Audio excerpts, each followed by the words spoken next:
Hello. Hola. It's another awesome Friday night, and we have a lot of filament to unbox.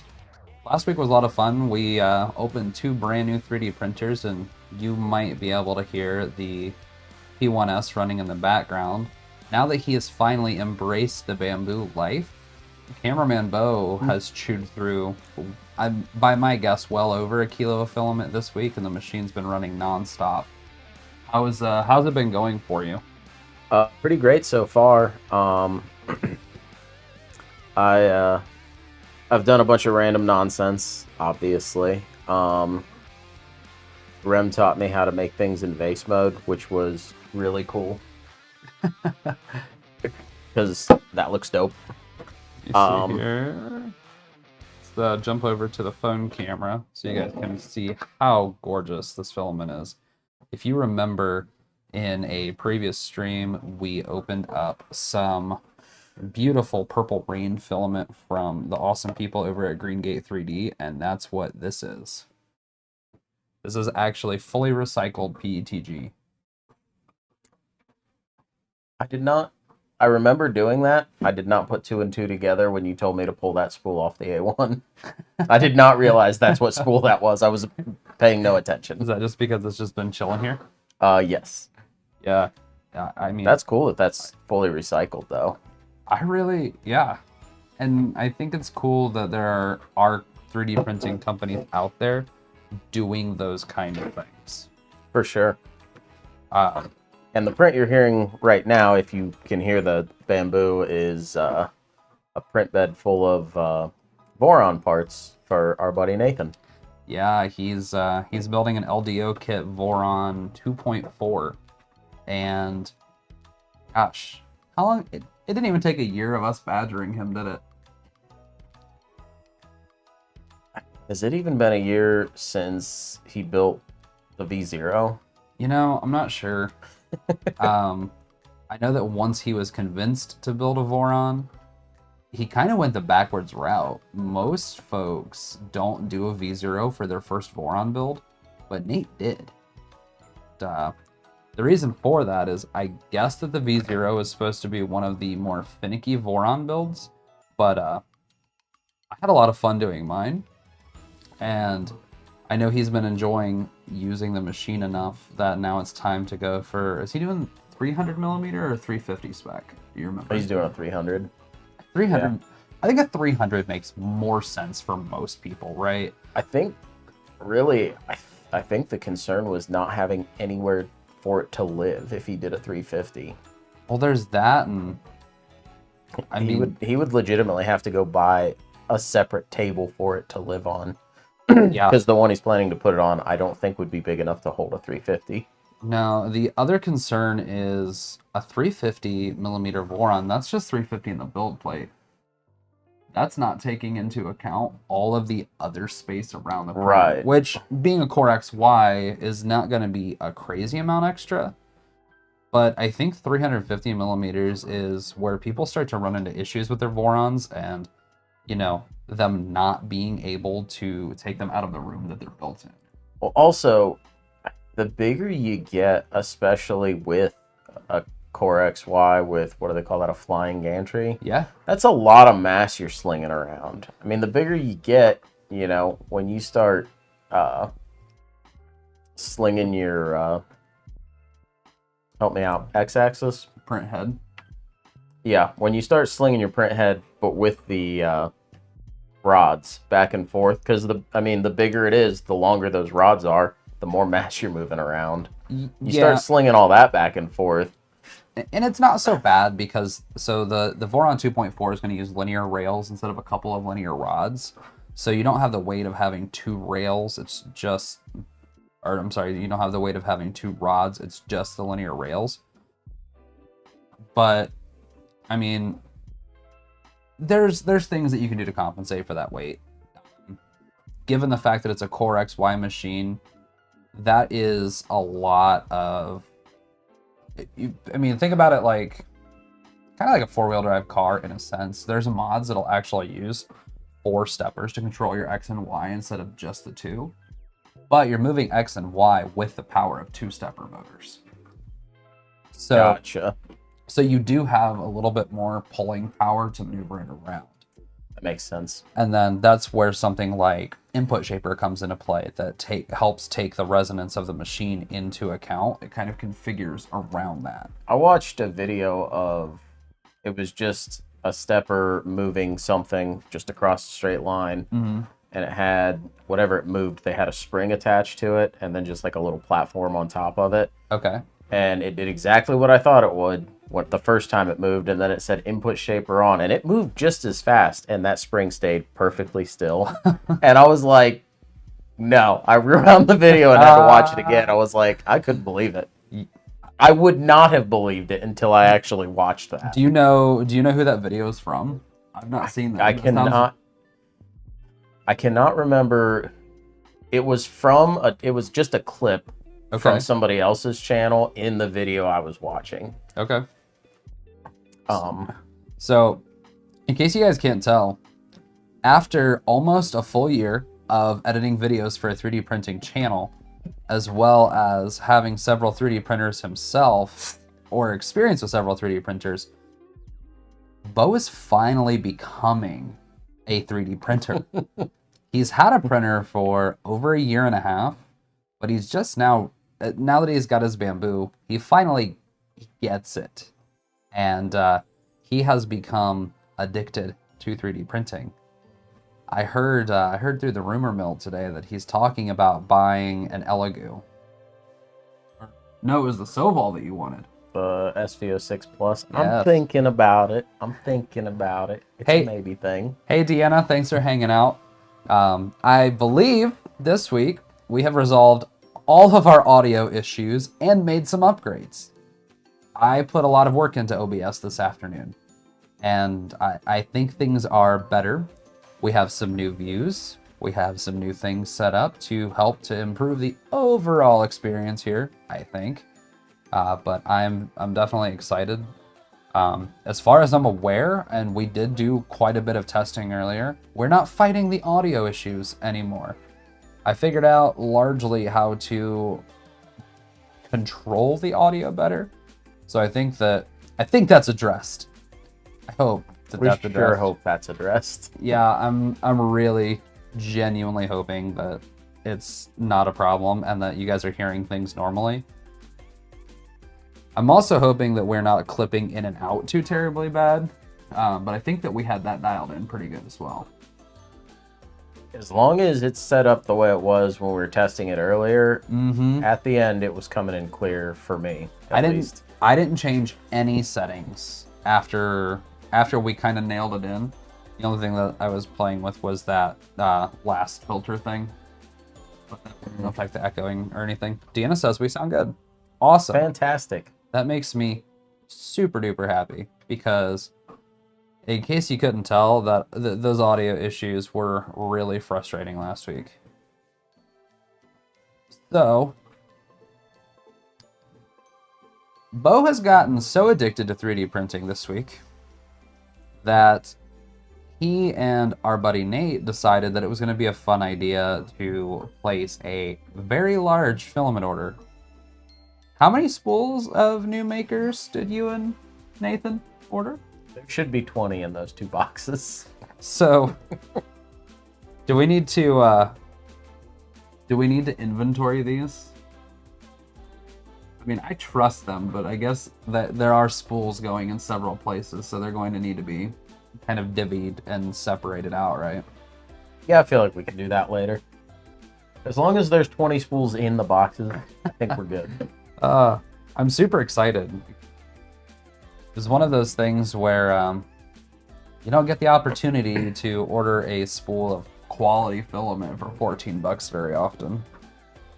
Do you remember, what did the PLA price end up working out to per spool? Per spool, the PLA was $13.99. I think the ASA was $17.99, $16 or $17.99 a spool, which for ASA, come to find out, is really cheap. Yeah. I have not printed with their ABS or ASA yet. I haven't. Nate hasn't. No. I don't believe Nick has either, so I'm excited to give it a try, though. yeah, I mean, Did I if it's order good, ABS? I got 2 black PLAs, and I don't remember what else I got. I don't remember who all got what. This is one of those things where I feel like it's probably just gonna be. What's gonna have to happen is tomorrow I'm gonna have to take all of that filament when we go over to Nathan's house and figure out whose is whose. That's what we're gonna have to do. We're gonna have to have a filament sorting party. All I know is I got 2 spools of black PLA. We got 6 of those. I only ordered 3 spools total, so I know 2 of them were black PLA. Whatever. You ordered a dark gray ASA. Was it ASA or was it PLA? I know it was dark gray. Now that you say that. You ordered dark gray something. Okay, that works out really well because I got a spool of Polymaker light gray ASA in the mail today with my last Amazon order. We like all filaments here. As long as it prints well and it's not a bad company.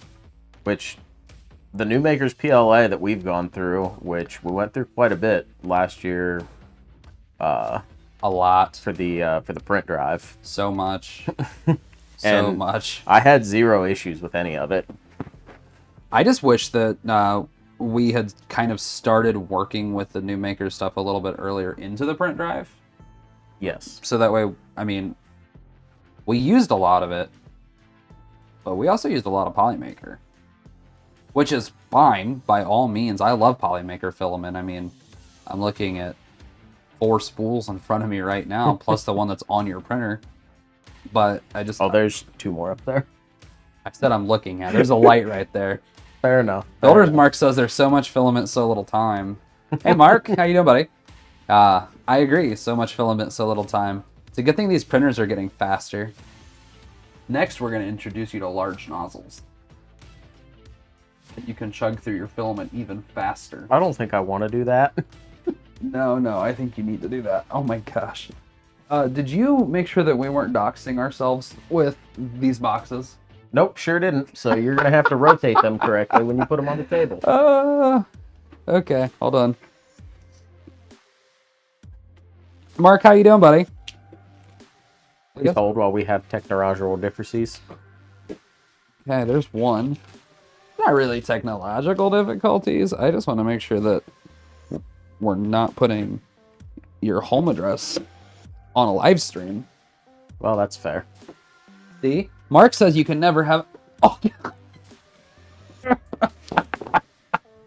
Ow! And we got 2 of those. The table is bowing. No, that's me. No, you're Beau. Oh. Figured it out.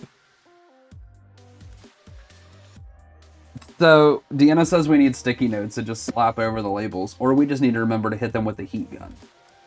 We really... That's the easiest thing. Especially since it's, battery powered. Let's try to get this box open so that way we can, not have it be in front of our faces. Deanna says she got a 3-kilogram spool of Polymaker Black, and she'll be getting... Ooh, she's going to get one of the iBoast dryers next month. Are we... We're going to do a pro gamer move. Hold on, I got an idea. Why don't we just flip it? That was what I was getting at. Oh.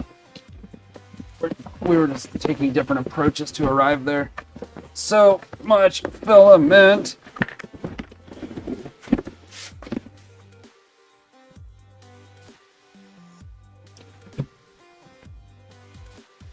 That is efficiency.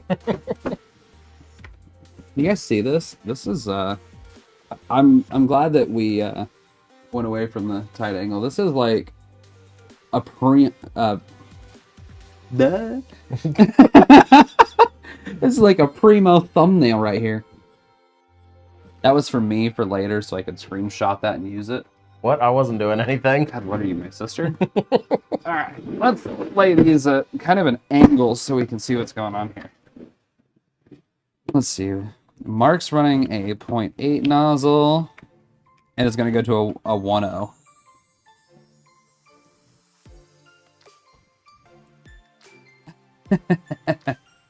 Ooh,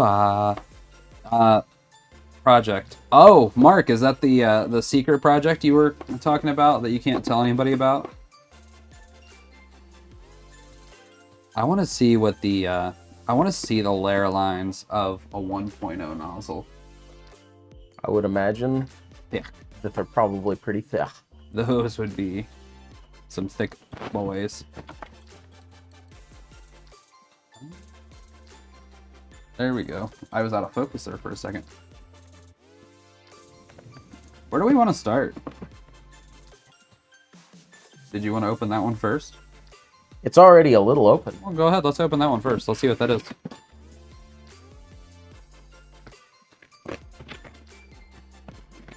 Filament forest. I wonder if I can plant these and grow more. That'd be dope. That would be dope.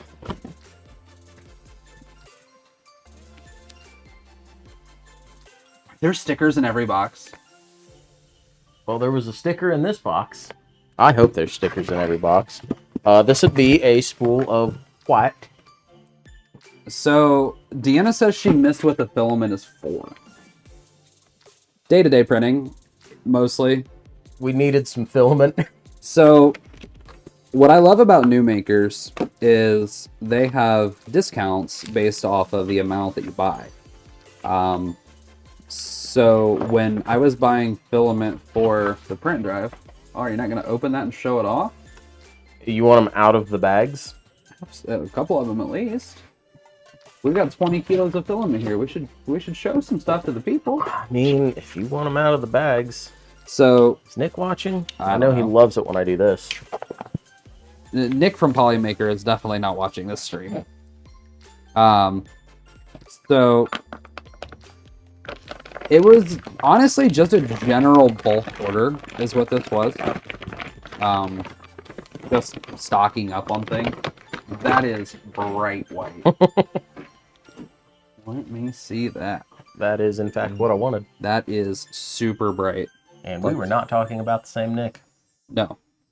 Did you think I was talking about friend Nick all this time?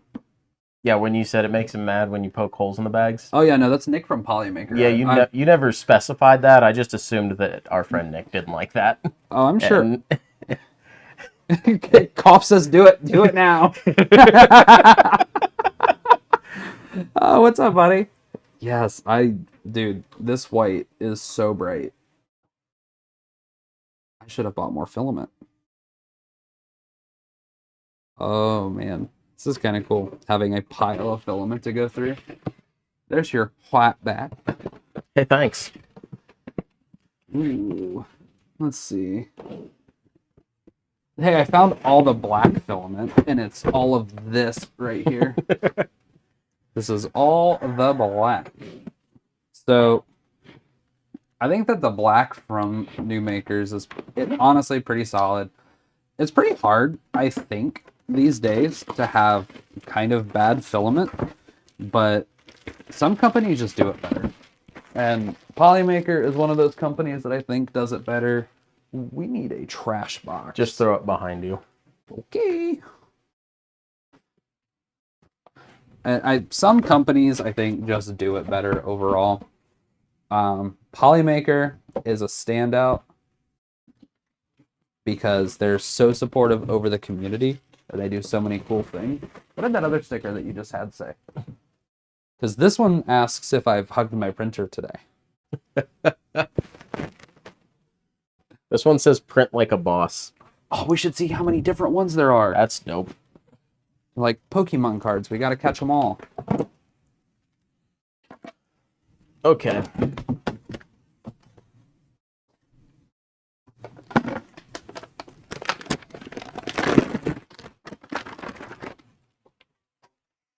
Dude, I love the smell of a fresh spool of PLA. Something wrong with you. Seriously. Smell of that. Nope. No. Not a fan. Whatever. So this is jet black, and I agree with the name because this is some pretty dark stuff. Honestly, it prints super well. I'm excited to probably take my black and gray for sure today. So that way I can, let's see. I'm going to just throw that over there because that's the same. I'm busting into this one next. Oh, is that your red? Yes. Nice. I am super excited about this red because actually after ordering it, I found a fairly large Borderlands loot crate design. Are there any gamers? Does anybody watching played the Borderlands games? Because I personally have never played Borderlands. You should. They're fantastic. I know, you keep saying that. I'm not sure how this red is gonna work for a Borderlands loot crate. That's good. This one is Filament Fanatic, which based off the amount of filament in your living room right now, that tracks. Yep. I should mail this to Loyal.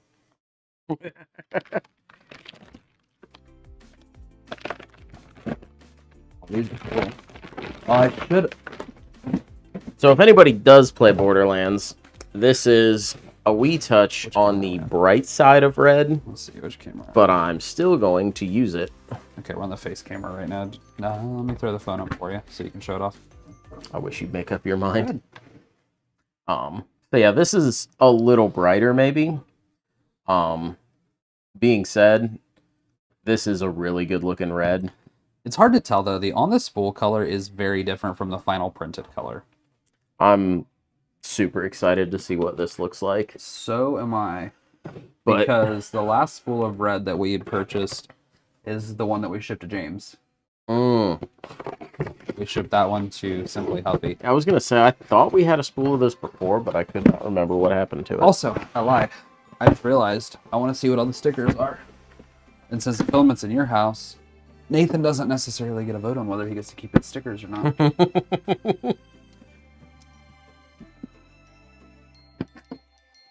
That's satisfying.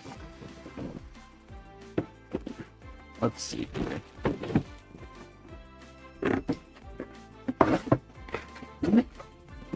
Also, so overkill.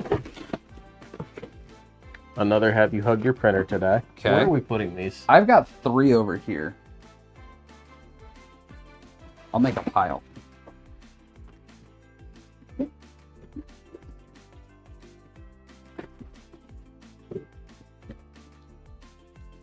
Another have you hugged your printer today. Ooh. So that's 3 of those.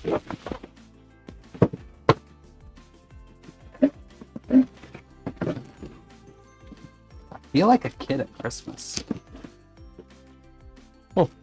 I like it. My filament, my creation. Ooh, that's cool. My filament, my creation. I hope I don't knock anything over doing this. At least nothing vital. And another my filament, my creation. Okay. So far, we've got 4 different stickers. Were these just all the spools of black? Yes, except for one. The other one's all the way over there. Ooh, this one's mine, I think. Did we get more than one dark gray, or was I the only one that ordered dark gray? Oh, I think this is me. Royal blue. Yeah, because I took both spools of that last time. Did you? Yeah. No, I used one for something. I used one at home, and then I took the one, remember we used it on the A1. That's right. So you might have opened it. So I guess I did use some of it, because I did print some stuff on the A1. Yeah, you got to use a little bit of it. Oh, you thought you were slick. You were hiding from me. We got another print like a boss. So I'm excited for you to open that royal blue because that is my favorite blue filament so far. I would have to agree with that. Okay, that's my second favorite. Another filament fanatic. Okay. My first favorite blue filament is Polymaker Sparkle Dark Blue. And unfortunately, they don't make that anymore. Which reminds me of something. Which button? There it is. Builder's mark. I still have and never... Builder's mark. I still have a never used, still in the original plastic, spool of Sparkle Dark Green if you want to work out some kind of deal. You know how to get a hold of me. So let's take a look at this royal blue from Numakers. It's so good. It's so good. I love this so much. I ordered a spool of PLA and a spool of ASA in this color. I'm hoping the ASA comes out. Oh, you should leave that off to the side then so we can compare the difference in coloration between the two. Yeah, good call. Because I'm curious to see. I'm curious to see how that differs. So, gotta hit that prime shot there.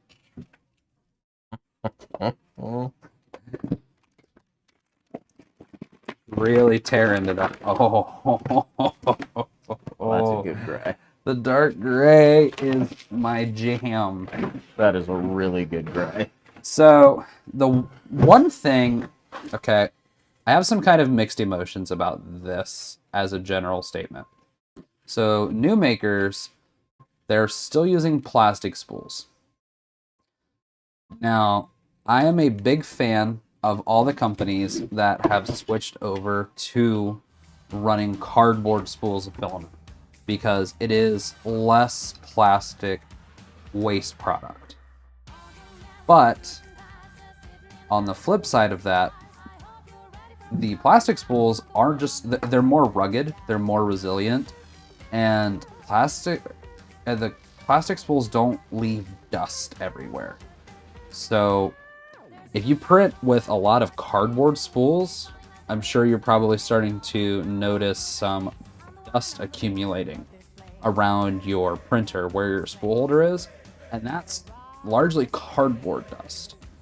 And as much as I love cardboard spools, these plastic spools don't do that. I have already had some with the bamboo that I've had for 1 week now. Well, I guess it's a good thing that you bought those skateboard bearings because you should probably do that spool holder mod I showed you. Mm. So to help combat that a little bit, there is a mod that you can do on the bamboo machine specifically. And it's not something that's new and revolutionary. But you can print a piece and flip your spool holder on the bamboo upside down and make it run on bearings. Running your spool on bearings seems like it helps to remove some of the friction and cuts down on a lot of the filament dust, or I'm sorry, the spool dust. So as much as I love the waste being removed, we're still producing a lot of waste and we're still working with a lot of plastic. So it's kind of a 6 one way, half a dozen the other kind of situation. What do? The other cool thing is I didn't print a lot of these things during kind of their heyday, but plastic filament spools, you can repurpose. There are a lot of really good projects that you can do with plastic spools once they're done serving their purpose as filament spools. Or you can get in touch with a company like Greengate 3D, for example. They use recycled spools. My spool of Purple Rain that we opened up on one of the most recent streams is actually on a recycled spool. Like, they repurposed that spool from another company, so they're not just sourcing fresh, never used before spools. I really like that too. Plus, in the event that something happens, like your filament, like you drop your spool and break it or something, I don't think it's a bad thing to keep a couple of empty spools on hand and use there's several good methods to do it with, but I think printable spool winders. Yes, we should make maybe one or a couple of them. I like it. But another thing, we should start saving spools and sending them to a company that recycles them. Like Greengate? I agree. We should also do... There's a upcoming video idea for us. We should do a video where we do some recycled spool projects. I assume you want the sticker out of this? Yes, please. I'm going to run to the restroom real quick, and I'll be right back. So cameraman Beau is going to entertain you guys. And entertaining, I will probably not be.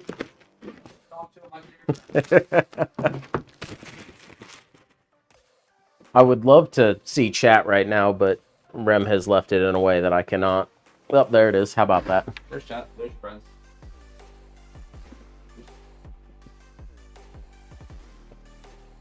All right.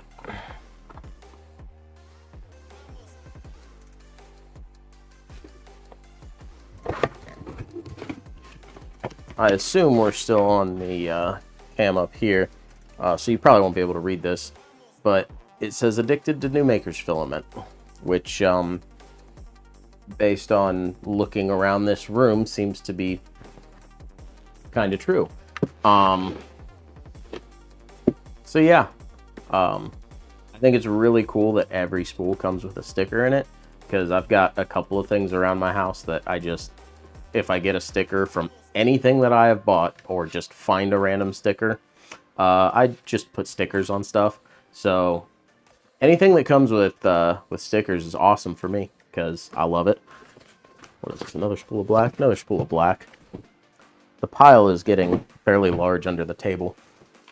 So we are now halfway done with the unboxing because we have a whole nother box of filament to open up as soon as Rem gets back. We're waiting.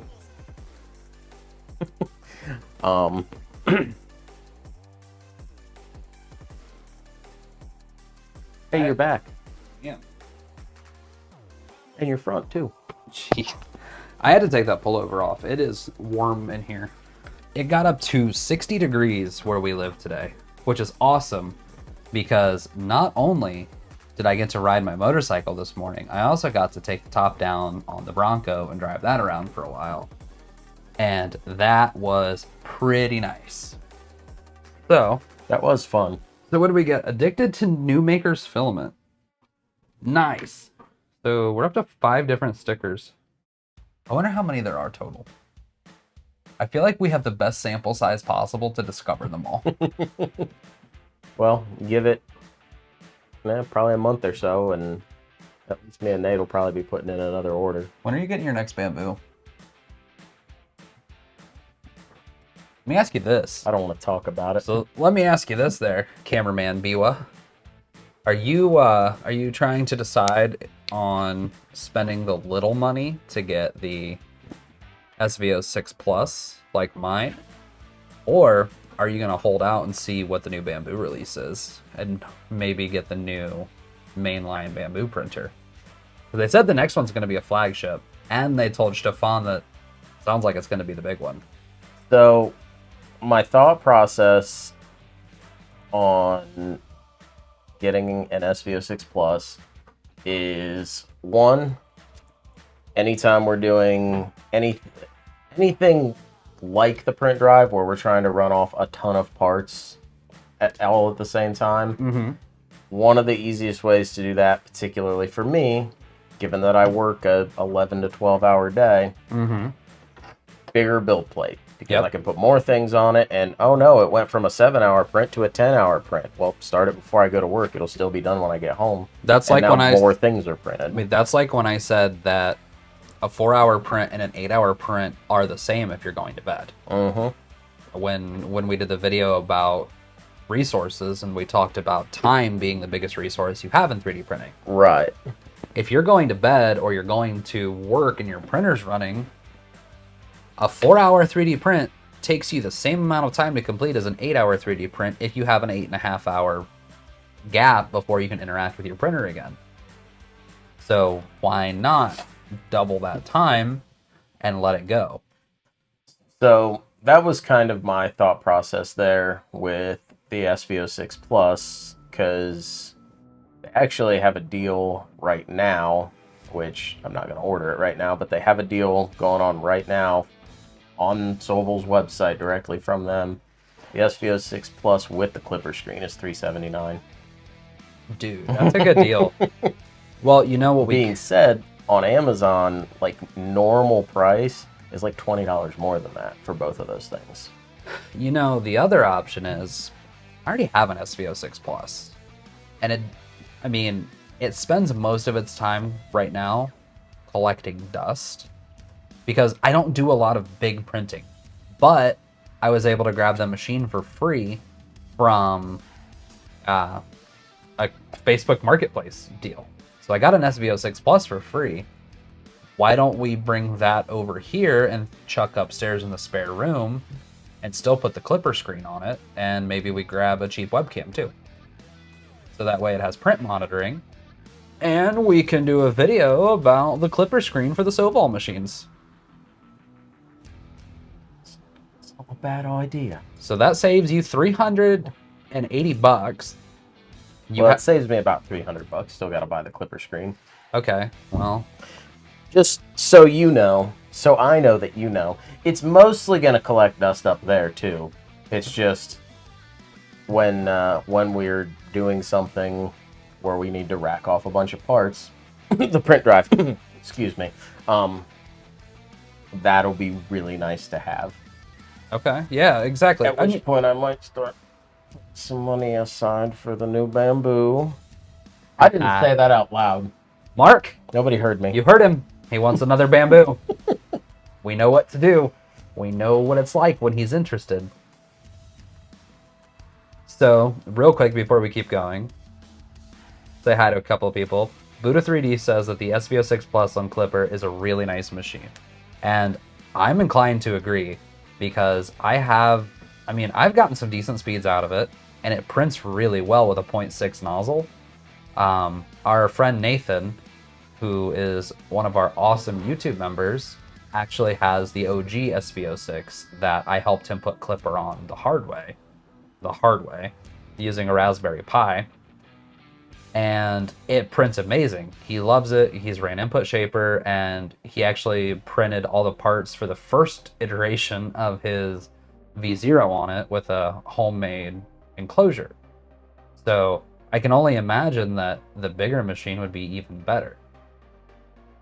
The other person I want to say hi to is Ender Games. So Ender Games is a student of Mrs. Polly, who was somebody that I know from growing up. My friend Caitlin, we actually used to bowl in the same adult child league. So when I bowled with my grandpa on Sunday evening, she bowled with her dad. So she actually texted me a couple months ago and told me that one of her students bought a 3D printer and she recommended he watch the channel. That's awesome. So, how you doing, man? I didn't hear Ender Games. Which machine did you buy? Or get as a gift? I don't recall the whole story, but which 3D printer do you have? Let us know in the chat. So, kind of back to what we were talking about. The machine can collect dust in my house, or it can collect dust upstairs in a room that isn't used for your day-to-day living. And then there's equal amounts of access to it. If it's here, the whole reason that I wanted it, one, it was free and I wanted to play with one. Other benefit is it already had the fan mod that we did to Nathan's done on it, which is one of our first videos on the channel actually, is this mod really blows. Supercharge your SV06 with a 5015 part cooling fan. But are you looking at that, or did you just know that off the top of your head? No, the thumbnail is a terrible, horrible thumbnail that I made, and the only text on it is "This mod blows," and it's just me in front of a screenshot of the print head that I grabbed out of the video. It looks terrible, but I think that video has over 5,000 views. It's a lot. It's so much. But it already has that on it. I wanted something that I could print really big stuff in one go on. Right. Because if you remember, I got really close to buying that K1 Max. I do remember. For the money, I'm still kind of... I'd spent almost the same money on the K1C that I would have on the K1 Max. But I just don't think that I would get enough daily driver utility out of that build volume buying these machines out of my pocket. That's a lot of extra mass to heat as a daily driver printer. If it was my only other machine, right? Because I still use the V0 a ton, and that's only a 120 millimeter cube build plate. Builder's Mark's going to tell me that that's not big enough. And for a lot of stuff, it's not. But for a lot of the things that I print, it's plenty sufficient. I mean, I'll be honest, right around the 250 size, I think is great. Yeah. Because I've been able to print some big but larger things in there, no problem. And also, if you want to rack off a whole print bed of some smaller parts, little fidget toys or something. Not that I would do that, but you know. I mean, that's part of the whole shtick is you're not printing nearly as many things you're not using as much Z height as you are X, Y width anyway. But for most people's daily driving, outside of maybe Builder's Mark, because Builder's Mark does insane stuff. Builder's Mark prints big, and it's awesome. But, like, I don't.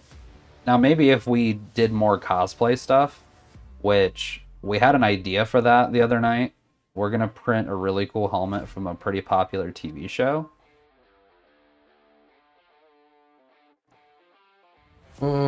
Yes.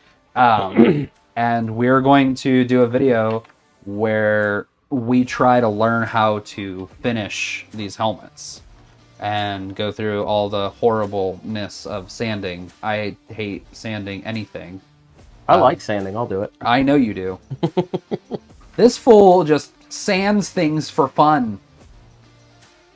Just goes and he'll turn a piece of wood into a piece of glass. I don't see the problem with that. I mean, there is no problem with it. It's just kind of weird. All right, so Ender Games has a K1 Max they saved paychecks for months to get. I have to say, if you're only going to have one machine and you want to have the ability to print big things, from everything I've heard, the K1 Max is the way to go.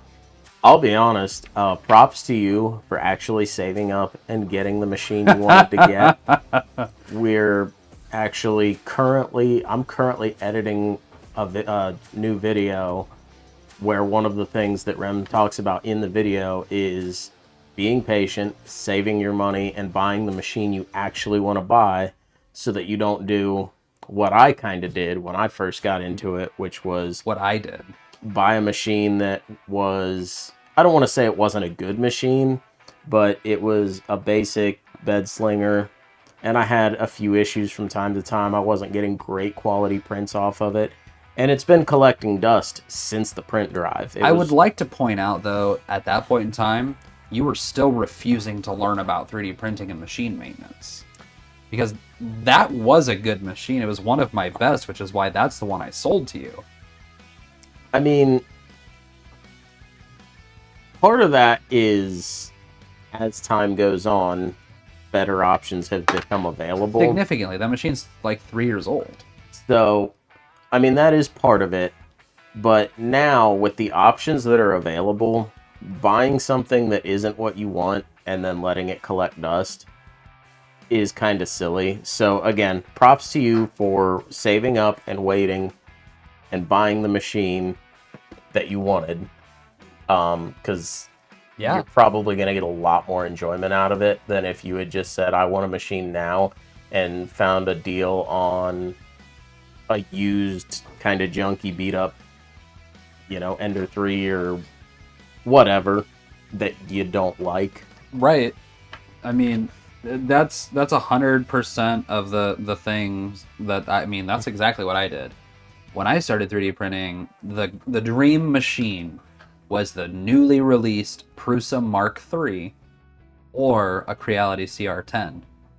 Well, I really wanted the Mark III, but I thought that I needed a huge machine. Bought a TiVo Tornado, which is a knockoff CR10. I never had a good time with that machine. Never. And here we are now, all these years later. It served its purpose. It got me into 3D printing.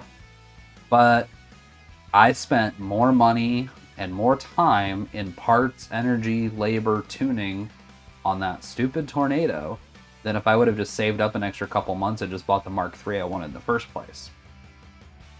Also, Sergeant Porky's Bacon Pants is here. He's another one of our awesome channel members. Thanks for hanging out, man. Let's see.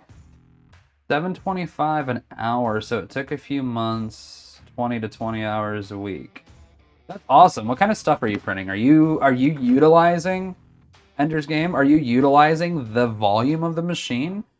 Or are you doing more like fidget toy little stuff like this Voron tolerance test that Beau knocked out? I'm kind of curious because I was always afraid, but I had a terrible machine. I was always afraid to do a bed of parts or a large print. It was high risk, little reward. Because most of the time the prints failed dramatically.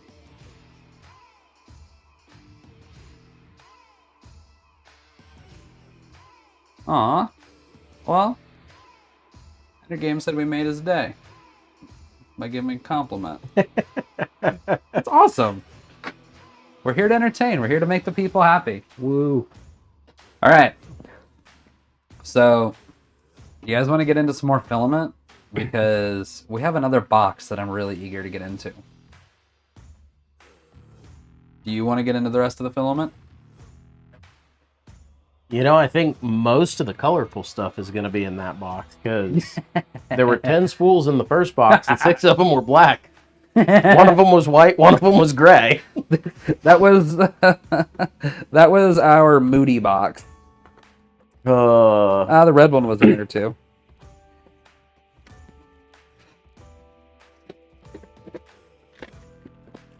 No doxing today. Hey, thanks.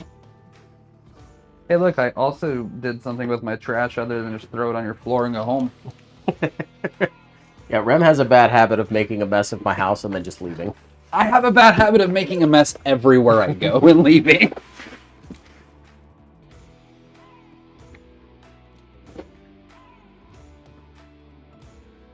I love my new knife. You know, I did not buy a single knife in the entire 2023 calendar year. That doesn't sound right to me. I did not. I did not buy one single pocket knife the entire year last year. I had no money until November.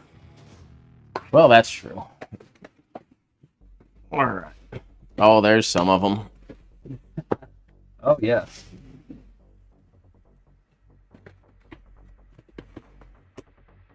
So, Ender Games has been making cosplay and knickknacks and a sound wave head. What is I'm sorry.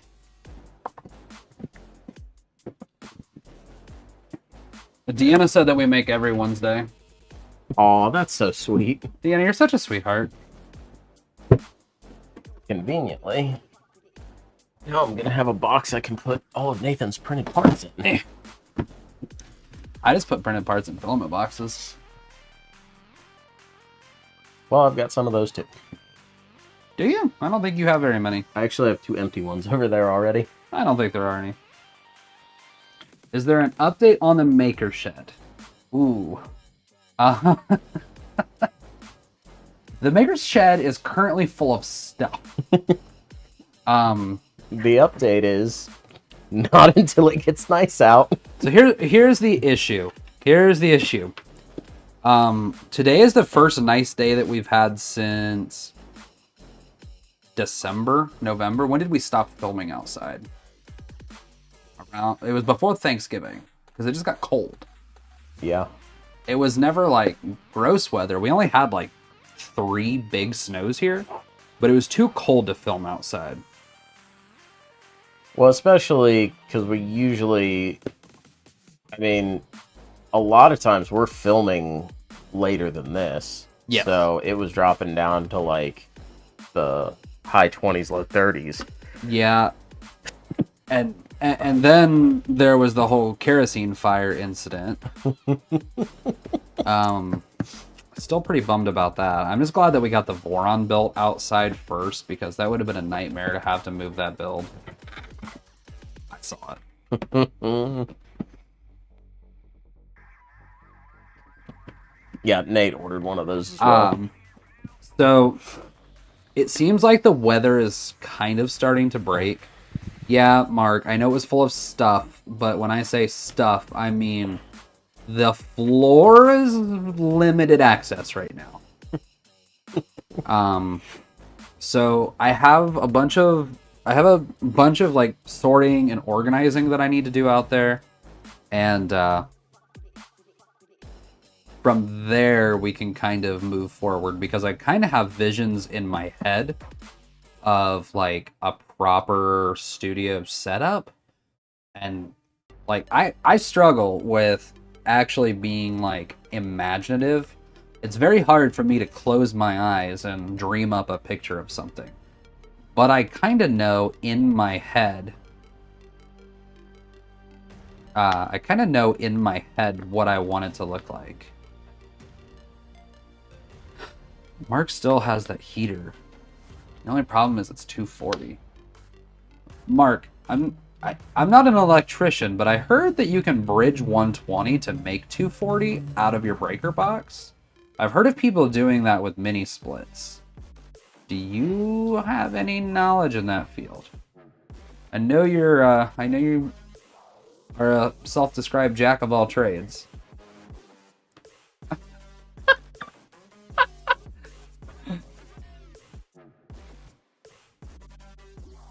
DM still hard to keep up with Texas. We're in Ohio, so we're in false spring right now. So we go from winter to false spring to blizzard season to mud season to spring to heat death, and then we get more mud season, false winter, summer to electric boogaloo, some fall, winter's back. Some people call this first spring. I call it false spring. Because we get anywhere between 2 and 4 springs every year. Sometimes they're not even limited to before the springtime. Sometimes we can get fall spring in October. The weather here is terrible. I don't suggest it. I don't know if it's much better for Mark. He's a state below us.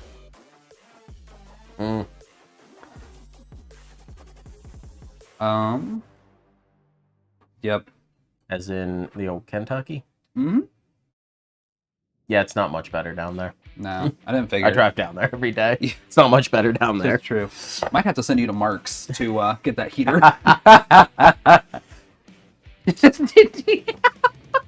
Dina says they have winter and hell. That's accurate. You're not wrong. Oh, that's good. That's good. Winter and hell. Yeah. Once the summer is here in full effect, it has no business being this way, but the humidity is obscene. So it is hot and it is sticky. The air is sticky. The air is hot. It is horribly uncomfortable. Oh, that button didn't work.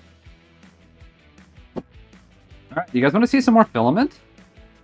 What do you want to open first? I know what you want to open first. Well, I was just going to say... Or you want to save that one for last? Let's go ahead and see how it measures up. Here's right. I believe that's the PLA. This is the PLA. So, if you guys can't tell, blue happens to be a shared favorite color around here. This filament almost matches my shirt. All right.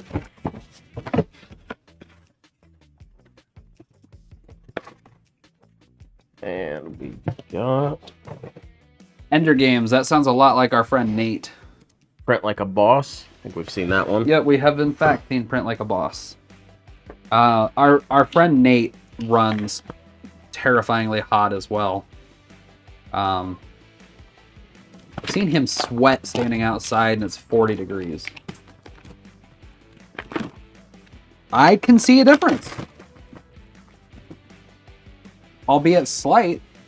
There is a bit of a difference. Let's throw this over here. All right. Can you guys see these? Can you tell which one is the ASA and which one is the PLA? I mean, there's other ways that you can tell. You can give them a taste test or a sniff test, and you can tell. If you guys didn't know, there is a definitive taste difference between PLA and ABS. I feel like I get judgment for knowing that. I'm judging you a little for knowing that. Dude, I chew on stuff, and when you cut the end off of a spool of filament before you put it into the machine. I'm not sure that's healthy. It's probably not. So, this one right here is the ASA, and it is just ever so slightly lighter, darker. It's not as bright. It's lighter or darker. I can't really tell. It's different. It is different. It is a different shade of blue. However, I would still definitely call it royal blue.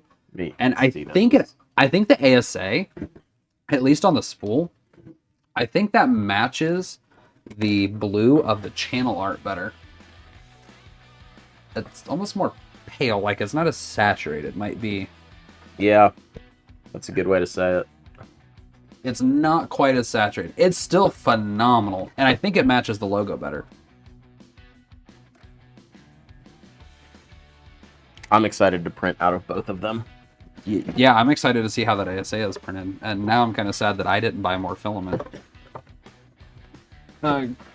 You have the ASA box. The ASA box.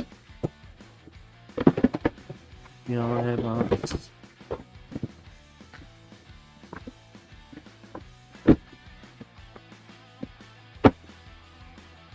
That's a good way to... So...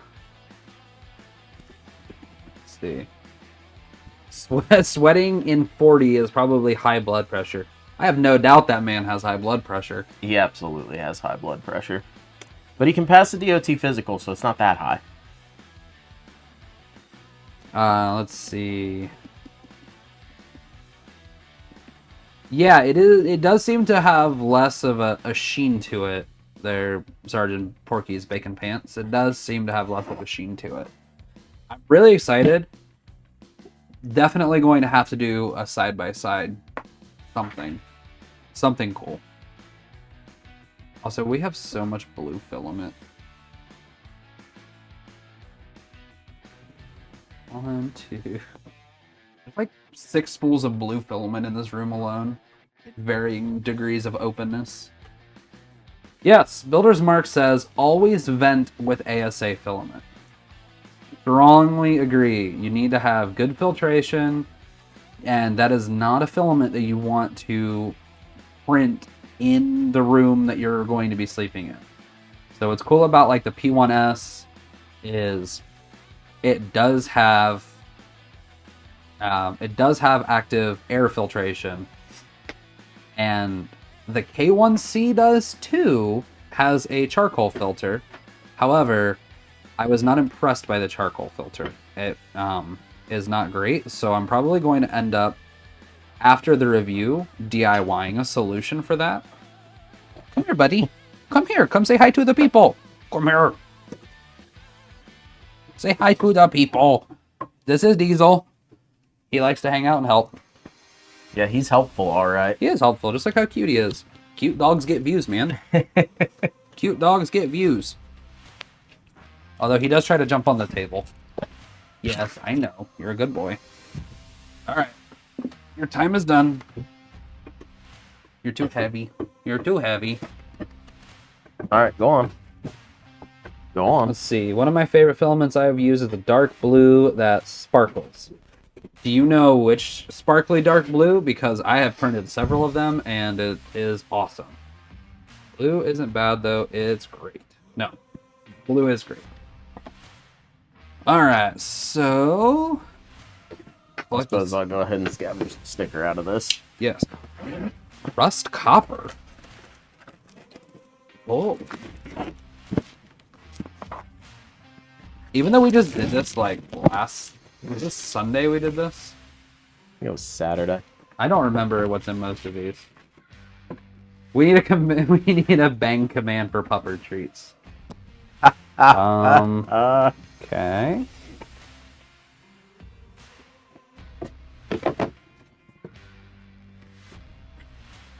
Give me 2 seconds while he works on that.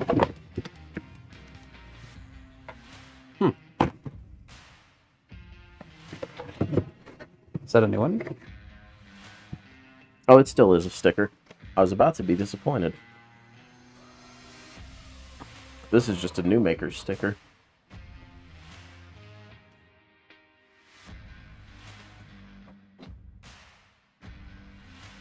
Mark, can you hit us with a bang pupper in chat? Probably won't let you do a link. Oh, this is a die cut sticker.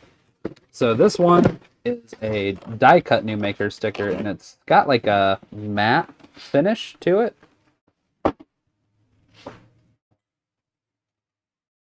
Chameleon Nebula Purple. Okay, I'm intrigued by that. Do I need to go get the bag of dog treats? Well, the bot says to give the dog a treat, you monster, so yeah. I can go get the treats, you're blocked in. Do you want to turn the camera so he can show off his one ability? The phone camera.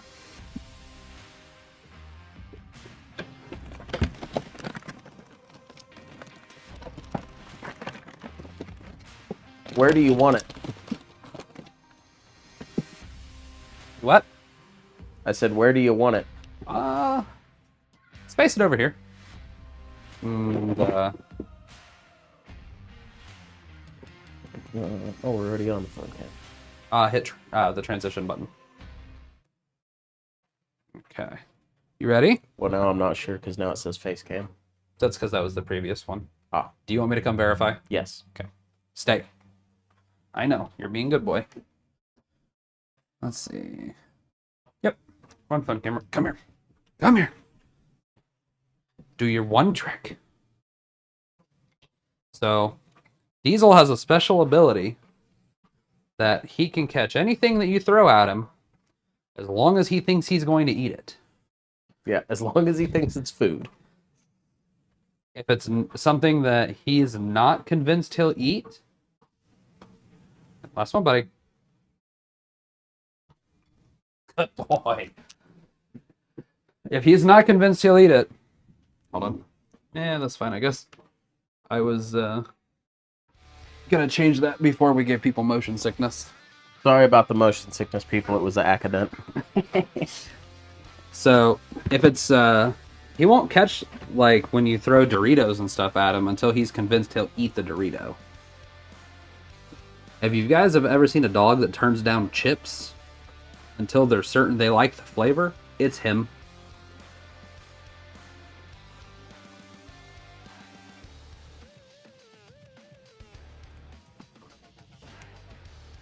Let's see. Ender Game says it looks like a purple, or it sounds like a purple, but it looks more blue. We will have to check that out after the stream. Enjoy dinner. Enjoy your food. If we're not still going by the time you come back, have a great weekend, and thanks for coming to hang out, Under. Appreciate you. Alright, what do we have next on the docket? More filament is what we have next on the docket. Filament. So, I happen to know this is one of Nathan's, and I don't think I want to pull it out of the actual packaging. We don't have to cut the package. We can seal... It's resealable bags. We don't have to cut that one open like monsters. Plus, Nate's got a filament dryer. He'll be fine. Nate does have a filament dryer.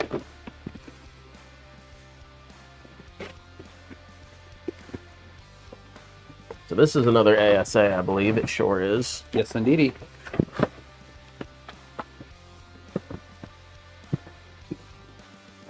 What do we got? What do we got? Another Filament Fanatic. Filament Fanatic for the pile.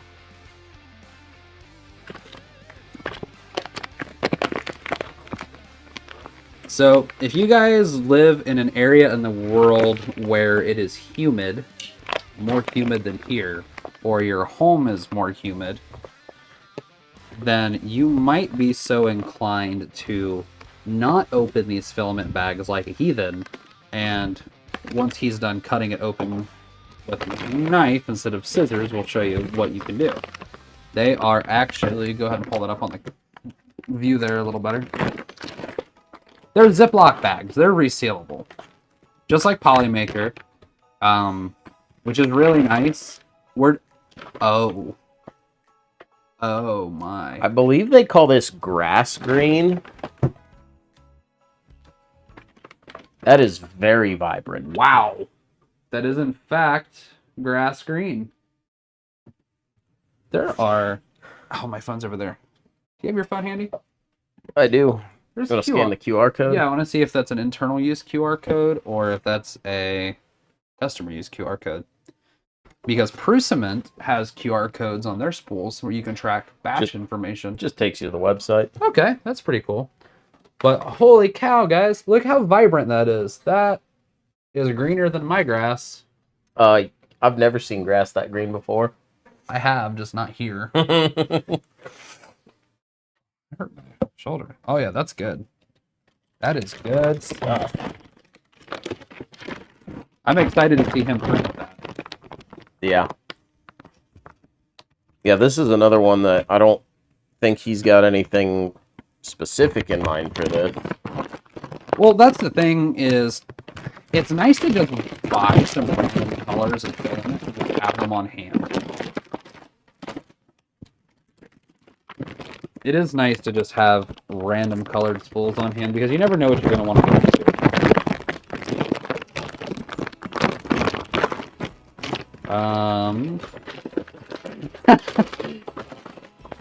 So back to the shed. We have till October to get it insulated with walls up. Yeah. So, yeah, the gold Deanna is actually what I would really like to have happen is I would really like to get the insulation done before real summer's in effect. Because while it's much easier for us to go outside and work in an environment like that when it's 90 degrees than it is 9 degrees, I would still rather not have to. I'm so sorry about the headphones. I hope it's better. We have so much noise suppression now. Then again, he's also doing that directly into his mic. Well, I don't have a lot of other options. I know. I know. Doggo, you need to go somewhere. You're in the way. So, I would like to have it done as we're getting into the full effect of summer. And what's really cool is, so the first mission is I've got to sort through the junk and get rid of junk that's out there, first and foremost. Beyond that... Step 2 is going to be insulate. Yeah, so that's what they were Builders Mark and Deanna were talking about. So Mark, no, I have not purchased any insulation yet because I've yet to determine what R value I want to go for, how much I really want to spend on insulation, and what style I want to do. I'm still kind of between maybe DIYing foam insulation or just doing fiberglass and just keeping it simple. So that's one consideration. Wall coverings, we'll deal with that down the road. But I think we're going to do some videos as we go through the process. I think we're going to do some kind of more unscripted, off-the-cuff, vloggy style content as we're going through the process. Go lay down.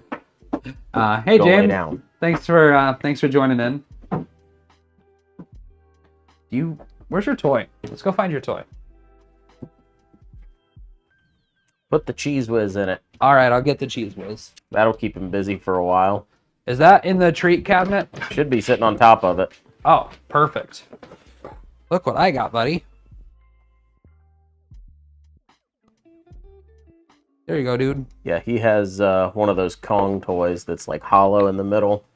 And they make... it's like dog specific.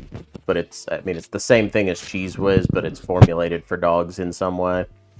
Or maybe it's just actual Cheese Whiz with a different label on it. But yeah, squirt some of that inside the Kong toy, keeps him busy for like an hour. It's fantastic. It does keep him focused on something. Mm-hmm. And not in here barking at us for no reason. Yes. So Mark says I'm going to have to rework how my wiring is. Yeah, I know. So that's the issue if I did... So that's the issue for doing foam is I didn't run conduit because I'm cheap. And conduit wasn't in the budget because the wiring was actually partially a gift. So we didn't run conduit in the walls, so I'm probably just going to do fiberglass. Plus, that's something that I know that we can handle on our own without making a horrendous mess. I'm very confident it'll be a mess, but it won't be as bad as us trying to learn how to do foam insulation or as expensive as me paying someone to do foam insulation. The main thing is once we're done with the fiberglass, we're just going to have to run a shop vac out there. Conveniently, that'll clean up 99% of the mess. Conveniently, I have a decent shop vac. Ooh, we could borrow Tim/Nate's big one. And we can print custom hose adapters. Boom. Content. Well, that's the thing is I kind of want to vlog the process of how we do it. Right. Like, I mean, I realize it's different content than we normally do. We're predominantly a 3D printing channel, but personally, when I watch the content creators I enjoy watching the studio build-outs. So, I think it'd be kind of cool. I found a shorty adapter for my leaf blower. To print? Yep. Nice. See, Deanna says they have R13 for the walls and R30 for the ceiling. Okay. I will definitely DM you when we're close to ready for installation. I know we talked about that a little bit. Are you going to insulate the ceiling or just box off that opening? So that's the other struggle that I have. So the shed is a 12 by 20 or 12 by 22. And I don't know how tall the ceiling is, but I have 2 lofts in it. And instead of having like a ridge vent in the steel roof, it's two vents on either face. So I know that we need to have some of that ventilation still there for the roofing system to be somewhat effective. So I'm almost wondering if we don't just build a false ceiling, and I guess it wouldn't be a false ceiling, raise a ceiling underneath of the vents. So that way it can still vent in there. We still have access to the windows, and I'm going to put in some sort of climate control in the wall. I think that would be the way to do it, is... Because eventually, so guys, I have grand plans for this shed. It's already nicer than my house.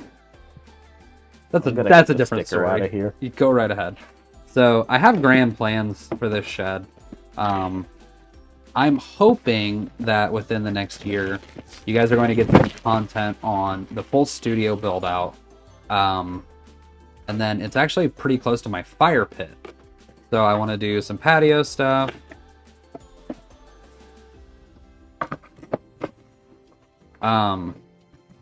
Yeah, I'm not 100% on what needs to happen with the vents. We got another filament fanatic. So we're getting a pretty even distribution on the stickers. Shut this box. We'll put the spool back in it. This one's red, the same red that we showed you guys a little bit earlier. Yeah, another spool of that nuclear red. So if it's a duplicate, we're not opening the zipper packs. So I don't 100% know. Oh, fluorescent orange. That's good stuff. I just killed my spool of fluorescent orange, or outrageous orange. I just killed my spool printing those bit holders for the LPT screwdriver. Which, cool, I want to show you guys that while we're hanging out. Um, I'm with you, Mark. I also wish that there were grants for things like this. It'd be kind of cool if there were like any types of fun for like aspiring content creators, because I mean, right now this is a fully self-sourced small business that we're operating out of our own pockets. Um, I'm trying to not drive the channel into debt by even remotely looking at like small business loans or anything like that. Right now we have a pretty good thing going on.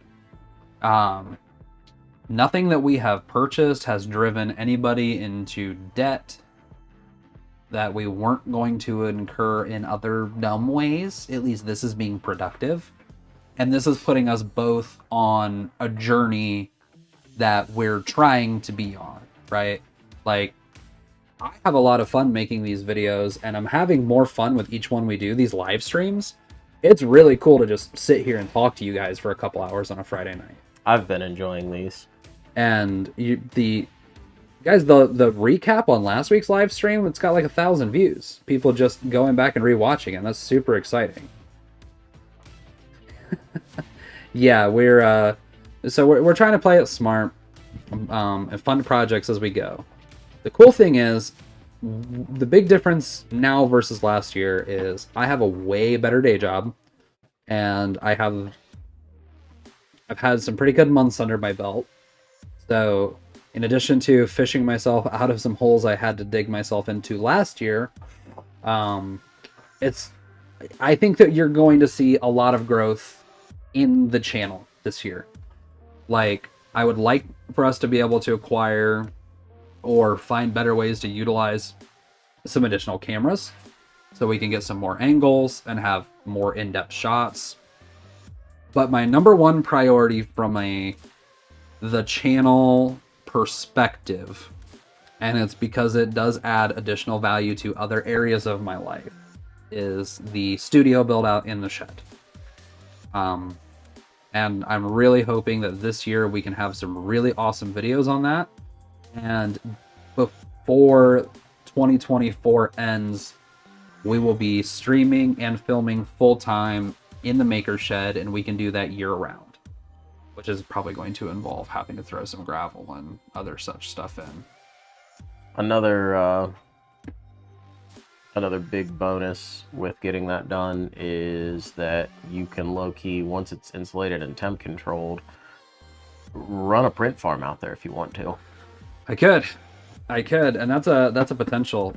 You might have to run in some additional electricity, depending on how many machines you put out there, but yeah. But that would be convenient too. If you had a lot of stuff you needed to print, you could just run a print farm out there.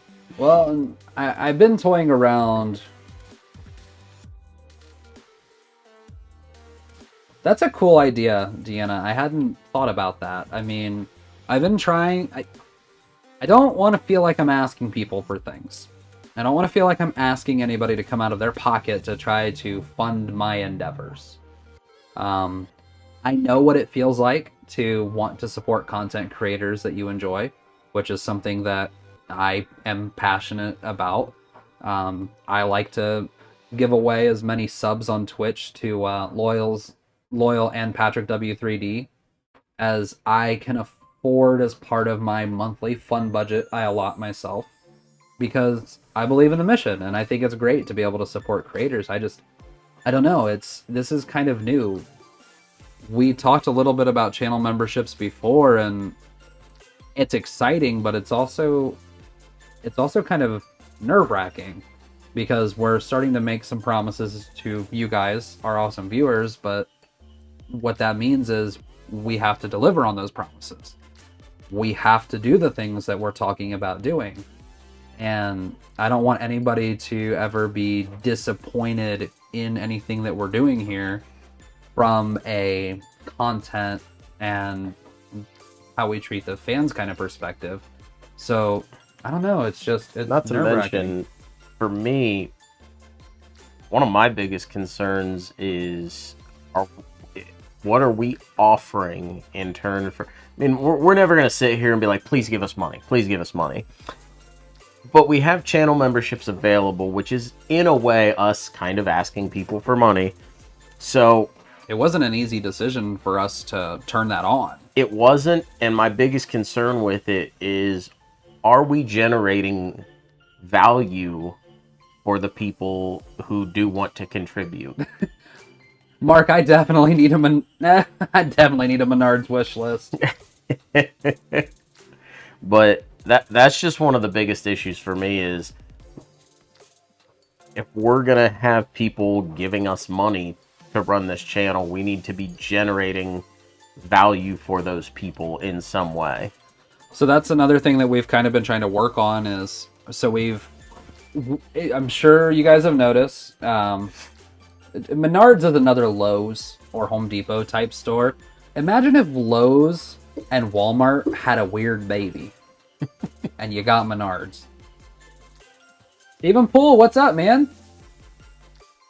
So you guys might have noticed we are back to putting out regularly scheduled content. Right now we are on an every other week video release schedule. Live streams are as available. Like if we don't have filming to do or something else in day-to-day life happening, we're going to stream because this is a lot of fun for us. It's really cool to get to talk to you guys on a personal level. And I feel like we get better engagement from this than we do a lot of the videos. So it does kind of help with the algorithm stuff. YouTube sees that, hey, we have people watching. They want to see what we're doing. So we're trying to make better quality videos at a regular cadence. We're not rushing to put anything out that's not ready to be put out. And basically, we're also still kind of trying to figure out what we want to do as a channel, right? We're still kind of finding what type of videos best serve us. And it's kind of hard to feel like, hard to ask for fiscal help, kind of, you know, while we're still growing. And I mean, I'm sure in a year from now, we're going to have a formula written down. We're going to know exactly what we're going to do time after time. And I think that having a permanent set up where we can just walk into the room and press go live, or I can walk into the room and just press record. Right? That's what Casey Neistat says, is you got to hit record. And that's where it is. We'll have a formula by then, but we're still going through our growing pains. Like, if you guys watched it, it wasn't one of the better performing videos on the channel, but a few months ago we did laser engraved coasters with the longer Ray 5 that we were sent. And I got a comment that somebody said, how did they put it? Said that we should have showed all 4 of the results on screen labeled for like 5 seconds. Better luck next time. I don't think that's a better luck, it's just learning. It's just us learning what we need to do in our process, because I know what I like in watching YouTube videos. I did engrave toast. Smelled terrible. Don't recommend it. Beau knows what he likes in watching YouTube videos. And we're doing our best to try to emulate those styles where we can by adding our own flair to them, right? Mark says, there are some that can see the potential in the channel and will help as they can. And I happen to know that there are some people in the chat right now that are very much that way. And we are incredibly grateful for you. So that's kind of where we're at. That's kind of the state of the channel. Is we're back to bi-weekly uploads until we are able to get some processes in place and things are better in terms of how many takes that I need. I will say that has been getting better. I'm trying to ramble less when we film. I have a tendency to talk in circles that I'm trying to get out of. Like, at the start of a video, I'll say something and then say the same thing worded differently at the end. Trying to make that go away. You did a pretty good job of not trying to make one video about other videos mid-video. One day we were doing, I think we were doing a top 5 video, and I ended up just cutting probably 10 to 15 minutes of dialogue about, what was it? Resin printers. That was this video. No, it was not this video. No, this was a while back. It was a top 5 video that we were doing. And he went on for like 10 to 15 minutes about resin printers and resin safety. And there was one resin printer in the top 5 video. I was like, this is not a video about resin printers. This is gone. This is gone. This is gone.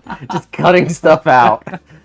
Well, the resin 3D printer safety is something I feel very passionately about because they are dangerous. Well, then you can make a video about resin 3D printer safety. But that is not a top 5 video. That information does not go there. One of these things is not like the others. James said do a script. You remember the first time I tried to read from a script? Hi, welcome to our video. Line. So Teleprompter. teleprompters, that's going to be a project too, where I found some cool files to print a teleprompter and use my iPad as the prompter. Writing out bullet points prior to filming and thinking of how I want to elaborate on them is the way to go for me personally. I don't do super well when I'm constrained to specific things. I like to be able to have, like, hey, we're going to talk about X, Y, and Z, and you have to find a logical way to get from X to Z, but make sure you expand on each point while you're on that journey. So it's easier for me to just shoot from the hip and talk to the bullet points than a script. Yes, death by PowerPoint. That is 100% the case. And something you guys don't know about me is I actually spent some time as a corporate trainer for a very well-known coffee company. And yeah, my curriculum largely had to be death by PowerPoint, and we did everything we could to make it not be that way. I can't read good either.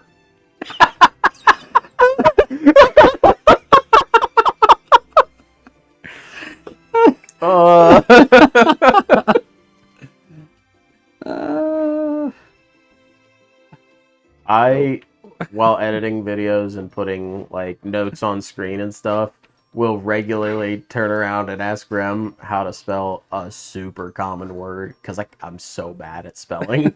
I'm so terrible at it. I asked him how to spell actually earlier today. He actually did. I hate you. I hate you. I mean, so part of the problem, James, the way that I process information and things, I enjoy reading. I can read very well. I can talk at length, but when you dare ask me to read a passage out loud, the brain has left the station and gone off the tracks and is in a different county because it makes no sense. I get so tongue-tied. I get so confused. I get tongue-tied just talking. You throw me having to read while I'm talking in there, man. I was that person during group reading in school that I would count around the room to figure out where my turn was so I could mentally practice the part of the book that I was in charge of reading to the class. Thought that was a normal thing. It might be, if we both did it. Well, I don't talk too good neither. well, You're me read even worser. you're from the equivalent to the South, so. See, Deanna says, I have to print something and misspelled the lady's name 7 times. I'm afraid to print it. Oof. Do you have, like, are you able to get the name written in text form somehow and copy and paste it? Sir, please take that to the other room. Or be quieter with it. He's crying while he's chewing on his toy. They're tears of joy. They definitely are. They're tears of excitement. So what do we have left? Got a couple more spools here. Let's see. Oh. Okay. Let's see if we have anything. I think we should save some of the more exciting ones too. That's a different green. I'm really excited to see this mauve purple. Yeah, we saved that one.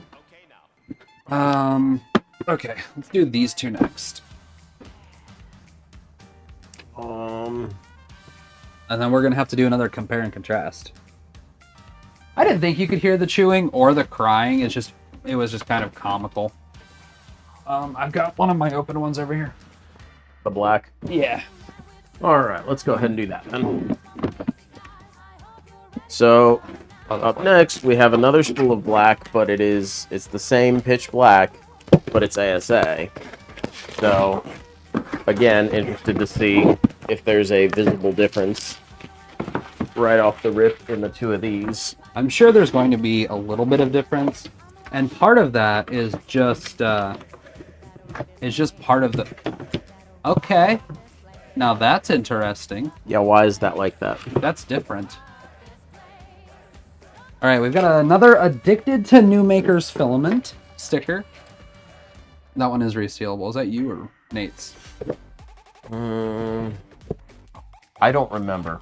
I got 2 spools of ASA, but I don't remember. I know the one blue one was mine. You better keep the bag intact. Then ASA is kind of hydroscopic, but conveniently the filament dehydrator is here right now.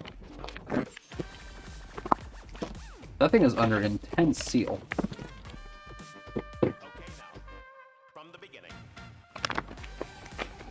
James, that is a great practice. So James said if he's ever putting a name on something, he always sends a screenshot of the model to the person to verify. That is fantastic. So the one that he's opening is not PLA. Interesting. That's got a... That is different. That's so cool. That is a wee touch different. I'm going to mix these up, and I want you guys to see if you can tell which one's the PLA and which one's the ASA.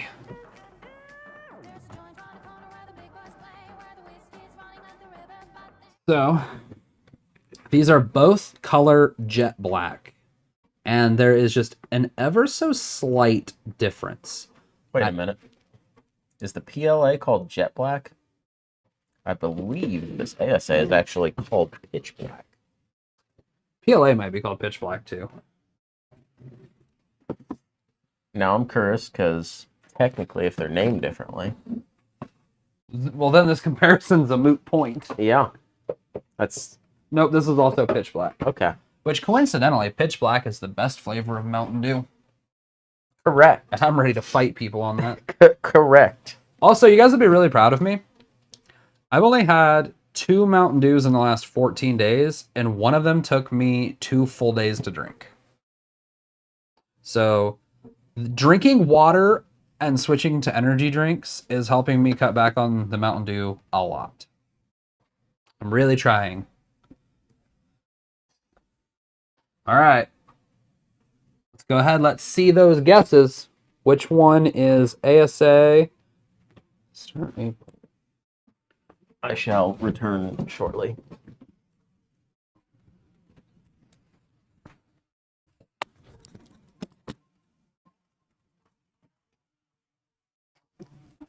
Hey, there's a poll. Let's try the poll. And for the record, we're going camera left. So left versus right. This one's gonna be... I'm backwards. Camera left. This is left for you guys. I'm sorry. So, this is the left spool. This is the right spool. Let's see what the poll does.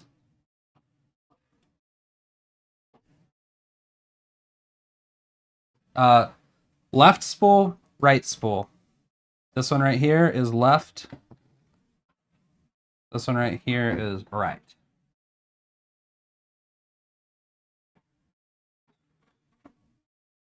Let's see.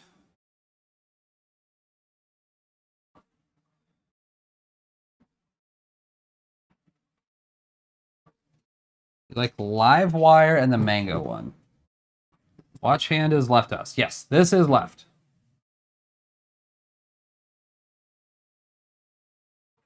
How there is a pretty drastic difference on the camera. What is in focus there? Sorry, guys. That focus is kind of weird. I think the phone is struggling. Oh, there it is. I will say, I promise that the color is deeper in person. Also, because there's also only 5 of us in chat. Oh, 4 of you voted. So, yeah, this one right here is the ASA. So left spool is ASA. Yeah, your left spool is ASA. It's a the color difference, again, just ever so slightly less saturated feeling, not quite as shiny. And I think that's partially the difference in ASA versus PLA when printing. I'm really excited to see those comparisons side by side, because we printed a lot of that black for the toy drive. By we, I mean this guy. You guys did win. Good work. I'm really proud of you. I feel like people don't hear that enough. I tell you, I'm proud of you every day. That's because you're mean.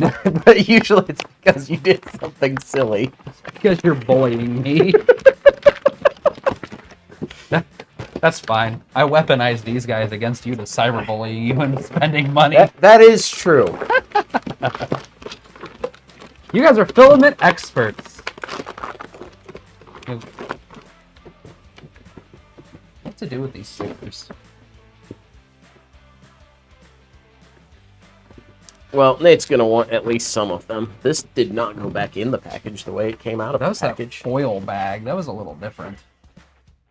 Yeah, and weirdly, we've already opened at least 1 or 2 spools of the ASA, and they were not in those bags.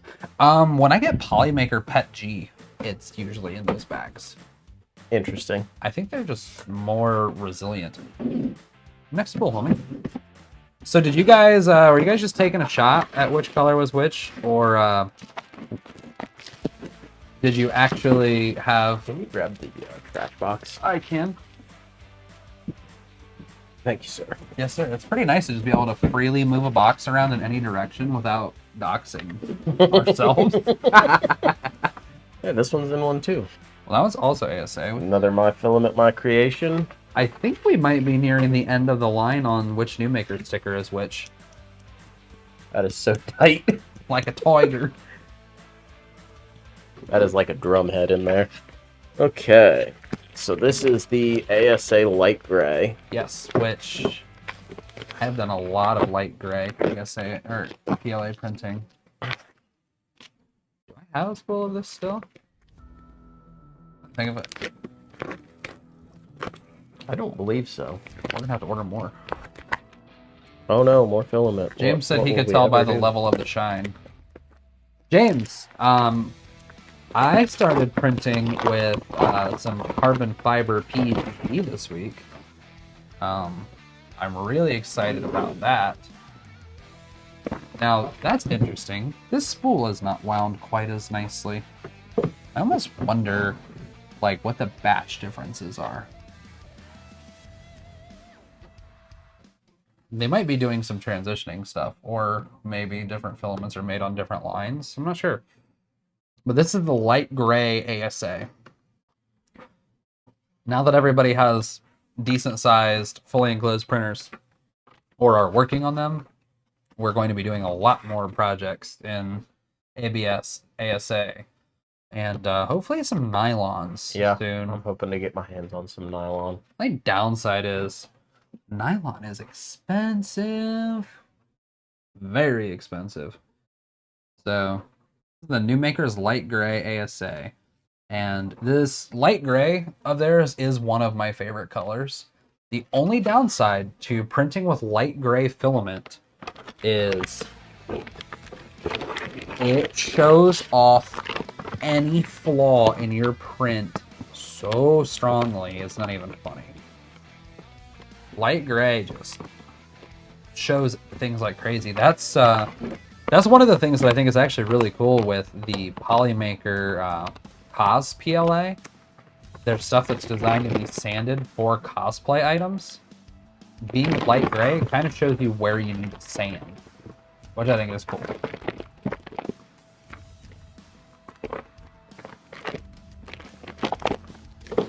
PA12, $80 for half a kilo. See, the problem that I have, James, is I don't know what to use nylon for. Like, I don't know what I would personally be printing to go, oh, hey, I gotta use nylon for that application. That's something I've thought of. I would probably buy a spool of it just to print some things and just see what they're like. But as far as actually using it for something, I have no idea what I would use it for. See, I know what the filament properties are supposed to be.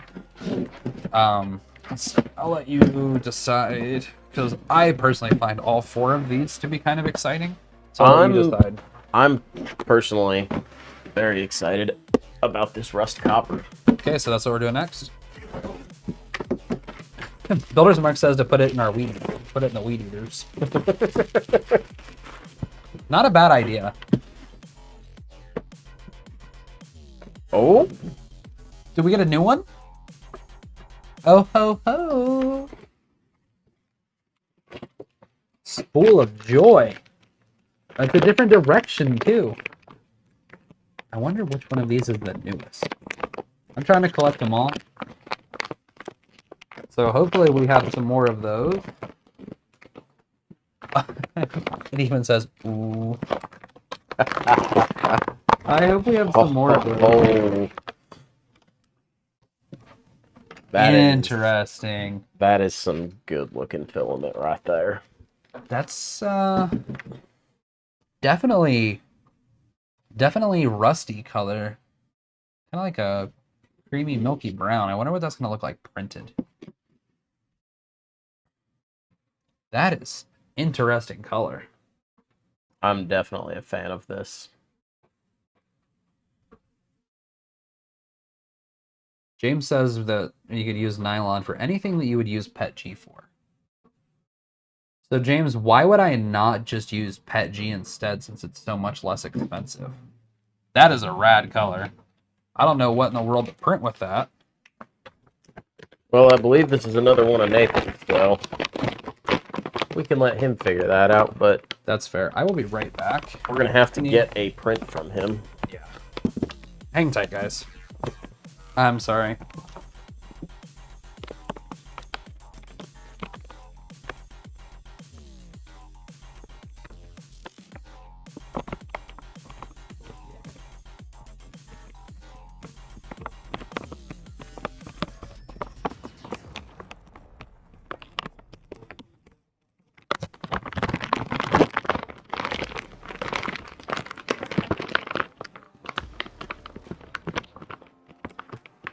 This resealable bag is not resealing as easily as I would like it to.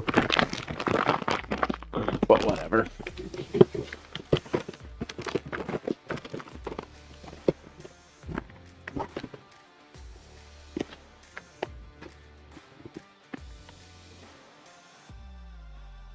Boy, what a pile we have going on under the table there of just ridiculous amounts of filament.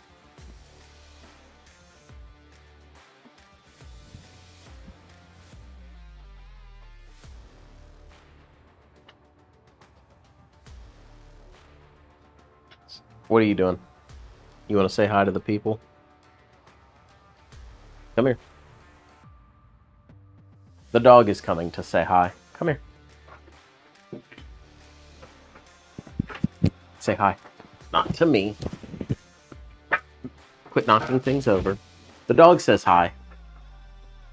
He also says, let me outside. But you were just outside. Well, while he's doing that, I'm going to go ahead and break into another one of these. And we're going to do this outrageous orange. Hey, you're back. Go ahead and clamp that back in the pipe there. I'll give him the clamps. Give him the clamps. Sorry, guys. I had to... that was the one exception for a phone call that I will walk away from a stream to answer is 100% of the time going to be my great-grandpa. He's 90 years old and lives on the same street as me. So, kinda... He watches over the neighborhood and everything. But if he's calling, usually it's just a check-in, but I have to make sure that it's not something serious. So everything was good. He just wanted to know what I was doing today. You not wag your tail right into all the cardboard boxes? So nothing major. Just great grandpa calling to say hi.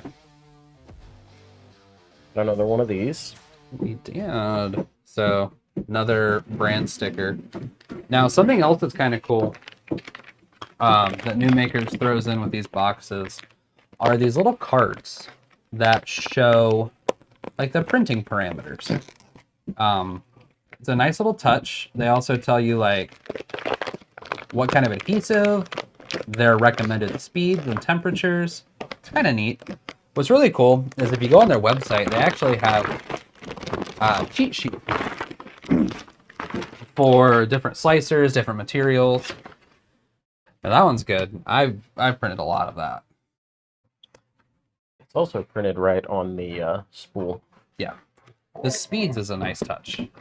So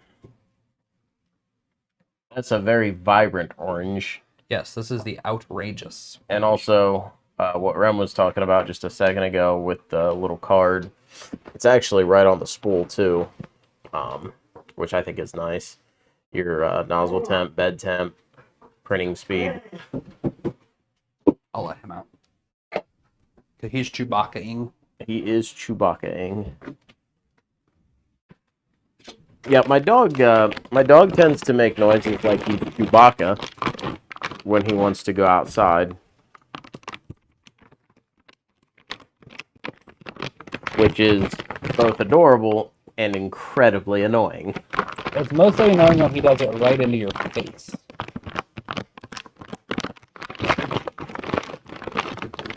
There you go, buddy.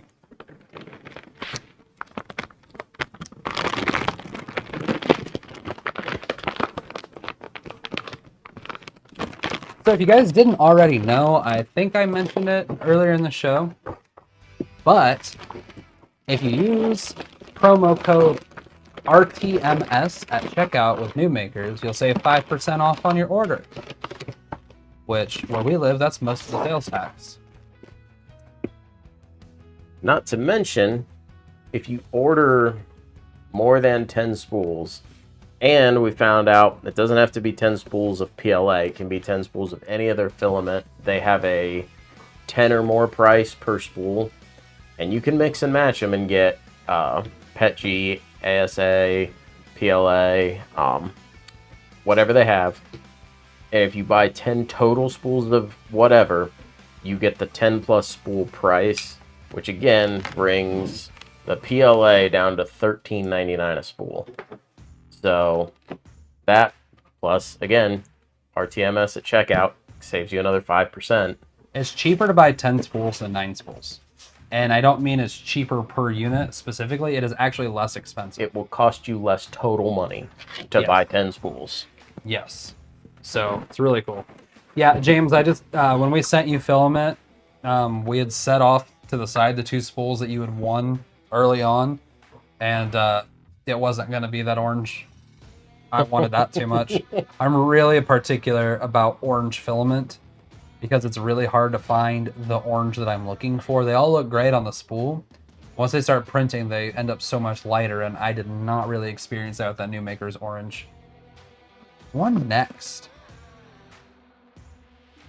I'm thinking that green. All right, this should be vibrant.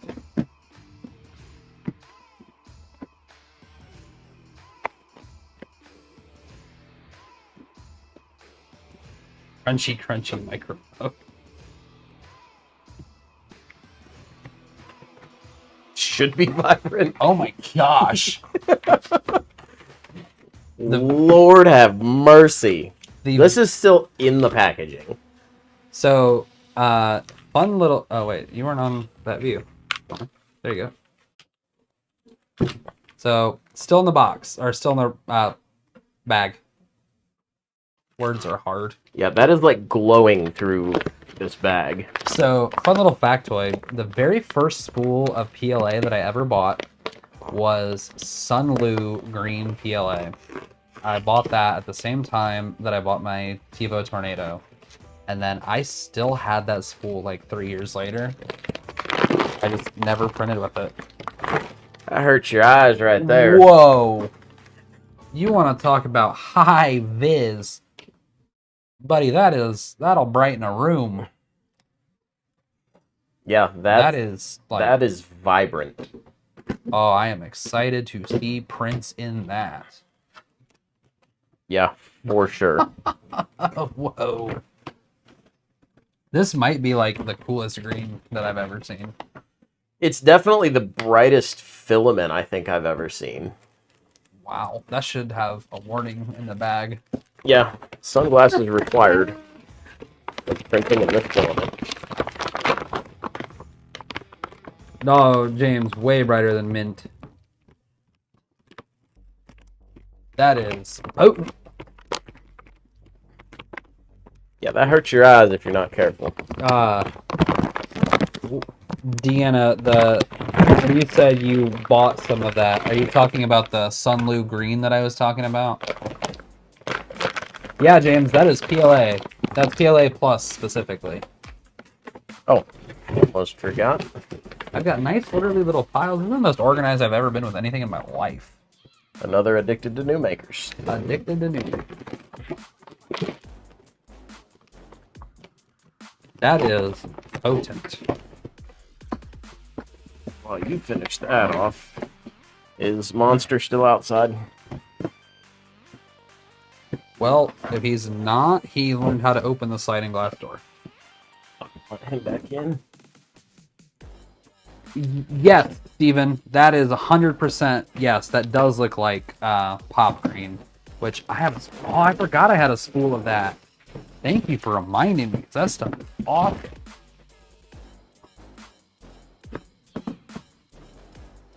All right. So this last color here, is this yours or Nate's? I think that's Nate's. Okay. This is one of the very first colors I saw from Numakers that kind of got me interested in what they were doing.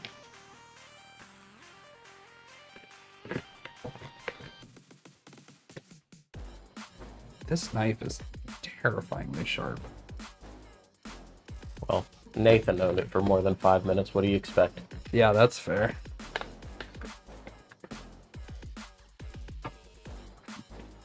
I've had other stuff not get through paper that well. We got another joy of spool of joy. So this color is a word that I had never in my life heard prior to the filament. That one smells real strong. This is called mauve purple. And that is really cool. That's like somewhere between like a lavender and a, like, I don't know, is royal purple a thing? Like, is there a purple equivalent to royal blue? I know red, green, blue, purple, yellow.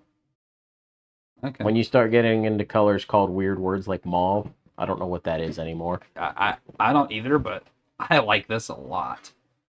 I don't know offhand what I would print with this specifically, but I really like the color. Again, that perfect spool winding. I almost wonder if they're just like maybe they switched over to doing the neat windings, and maybe they don't move as much ASA and ABS stuff. Could be. Because those are not. Builder's Mark says light magenta. Yeah, that makes sense. I'm pretty sure magenta is a metahuman from The Flash.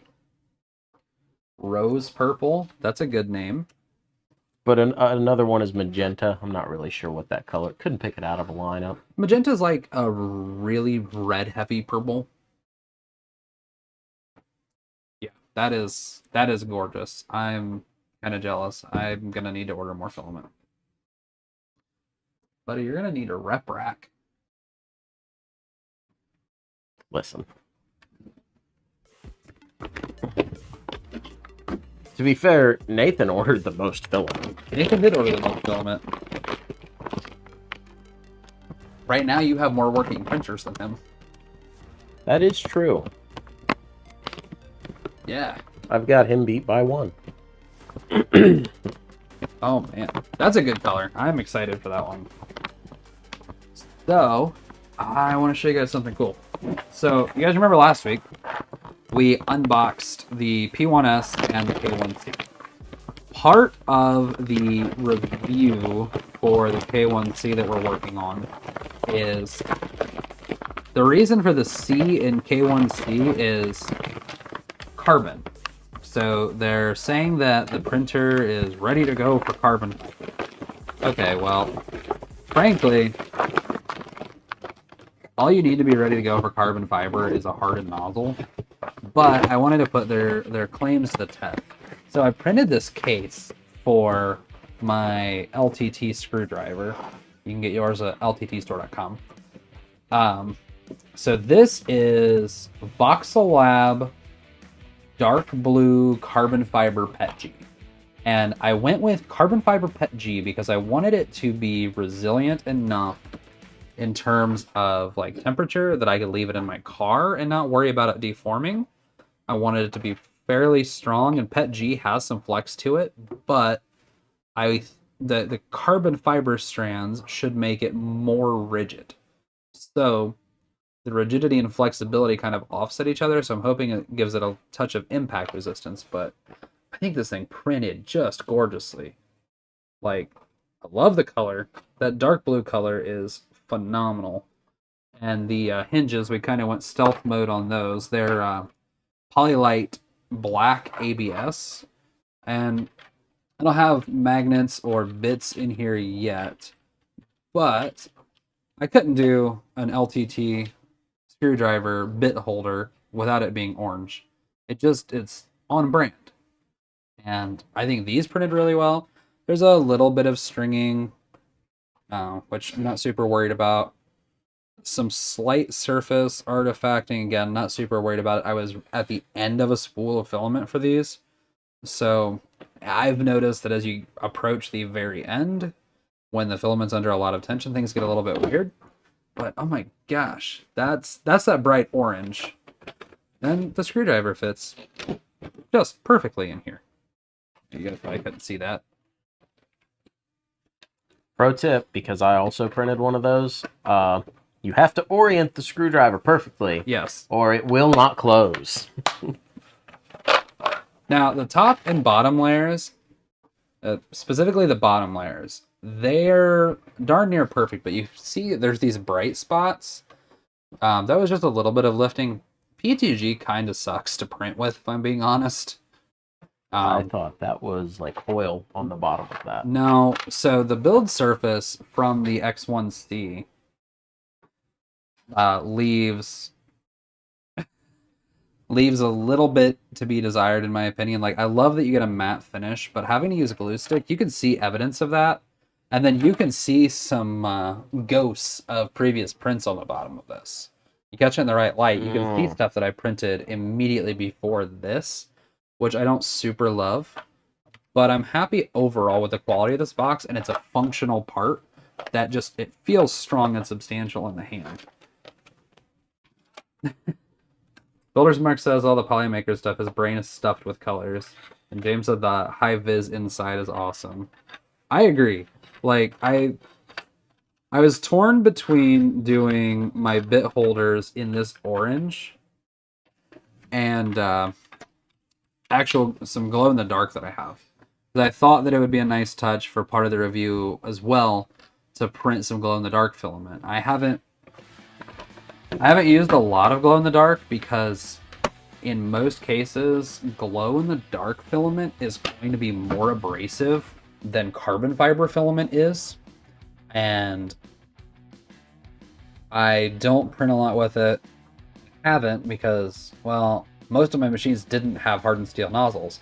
But I'm testing Creality's claims that I can print carbon fiber and other abrasive materials just fine. So I thought it was the perfect excuse to do some glow stuff. I don't have any of those prints with me, but those will be in the review. I was just excited about this and wanted to show it to you guys. Like, I don't know, like, I'm getting hyped for these live streams and I feel kind of like a kid on Christmas. Like, I'm excited to show these guys stuff that I'm doing. Like, I feel like a really proud kid looking for approval from their parents. Like, look what I made you. I'm gonna be honest. I'm really hoping that those Voron parts that I have running right now come out good, and if they do, please film B-roll of those. I will. And if they come out well and the printer goes together well, I'm gonna make Nate bring it over here for a video. Yes. If nothing else, just a video about the parts that I printed with my bamboo printer. At least a segment. Because I'm proud of my bamboo printer that you people bullied me into buying. Thanks for that. You've printed so much stuff this week. He's been on vacation, so he's had time to do nothing but 3D print, edit a video, and chill. And he really has taken to the 3D printing thing. Like, looking for reasons to print stuff. Oh yeah, I just scroll printables and look for reasons to fire up the printer. Yes. Right. He also, Mark, you'll be proud of him here. He's learning Fusion as well. I walked him through his first CAD project. So, you're becoming a regular old 3D printing nerd. I'm sorry, glow in the dark moon boob lamp cover. I'm gonna need you to DM me a picture on Twitter of that. What? Yeah. Boron and glow ABS and they're cracking. I feel like the pigment powder for the glow weakens the prints. So I'm just using it for decorative stuff. Like, okay, so my thought process on the glow filament that I have, it glows blue, and it's G-Tech, whatever it is. It's pretty white. It's like kind of an off-white when it's printed, so I wouldn't use it for anything that I wouldn't already use a white PLA for, and I'm definitely not going to use it for anything structural.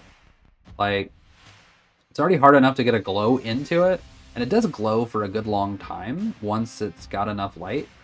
But unless you're shining a flashlight directly into it, just the ambient like lamp light from the room isn't doing it. So it reminds me, I actually need to purchase a UV flashlight. Would go a long way for some of that stuff. Hey. What else do we have going on? I bought an ultrasonic cleaner today, finally. I've been wanting one for a long time. So if you guys can think of any cool experiments involving 3D printing that an ultrasonic cleaner would go well with, please let me know. I'm curious to see what kind of fun stuff we can do with that. Or maybe we just put weird stuff in the ultrasonic cleaner and do a really random video that has nothing to do with the channel at all.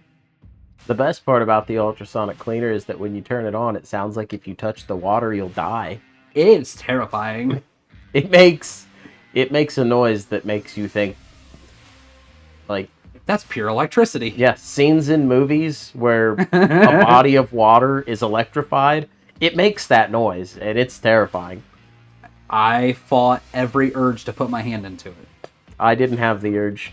I really wanted to see what the little bubbles felt like, and then I read that it can cause damage to your joints, and said, nope. I noped right on out of that. Guys, I think that's kind of the show. You're caught up on what's going on. We opened 20 spools of filament, and I only get to keep 3 of them. Nerd. Rude. Being said, I only paid for 3 of them, so I guess that's reasonable. Showed you guys my cool screwdriver box. Have you printed anything else neat this week that you'd like to show off? We showed off the vases. That's pretty gorgeous stuff. We did show off the vases. Made a candy dispenser. Yeah. Takes a mason jar on top. Check this guy out. You used Polyterra for this, right? Correct. It does move. When you turn the dial, the inside moves. Yeah, it's a little stiff in there, but it did print with a lot of supports. I feel like it being stiff is not the worst thing in the world. Probably not. That little guy's pretty cool. You need a mason jar. I do need a mason jar. Should have looked for mason jars while we were at Harbor Freight today. I think I have one somewhere. Huh. I think I have a couple, actually. I also printed the LTT screwdriver case. Now, James, you had my attention, but now you have my curiosity. So he saw people rapidly aging liquor with wood chips and an ultrasonic cleaner.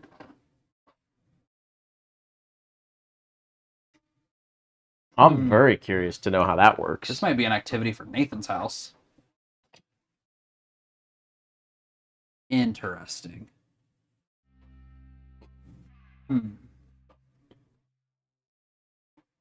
Dude, go grab your screwdriver case. Yours is really pretty. Well, that's because it's got that Polyterra blue on it. Yeah. And that is also some really good looking filament. I'm going to have to look into that, James, because that is neat. His turned out amazing, and his is also fully loaded with bits. Also, yours is significantly heavier than mine. Is that just because of the bits, do you think? I would say probably. I might have cranked the infill up a little bit, but I don't think I went crazy with it. So, he went with... Is this just Polylite light gray? Oh, they're both Polyterra. Polyterra, okay. And then the hinges. See, I think with you, one thing to keep in mind, your latches are going to be your big fail point on this. Because it's going to get mad being clasped over and over. But look at the reveal on that, y'all. All that... I wonder how well that mauve purple would match up in there. I think that the gray and light blue, like, this is awesome. I don't have all my bits loaded up into mine all nice and organized and fancy yet. But it turned out great. A little bit harder to situate when it's loaded up. Turned out really solid. These layers, though, these bottom layers, the bamboo just nailed it. Absolutely nailed it. Also, I think I kind of like that you did just do this on the textured build plate, because if you're carrying this in your hand as slick, like, that's extra grip. That's really cool. Yeah, I really like the way this turned out. Yeah.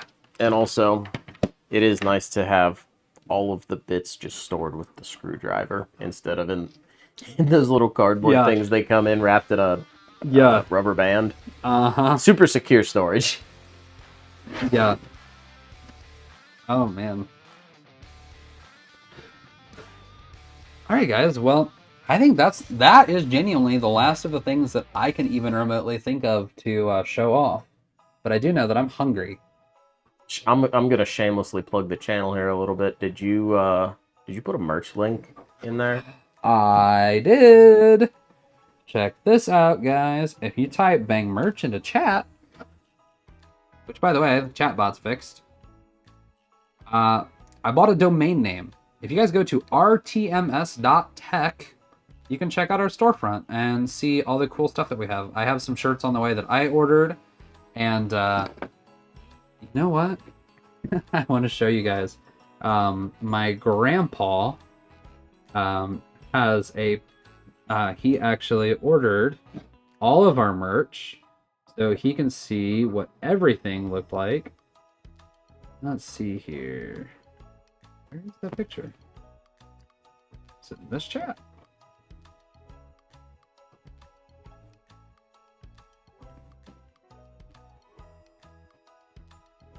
You know what? I know where to find it. I posted it on Twitter.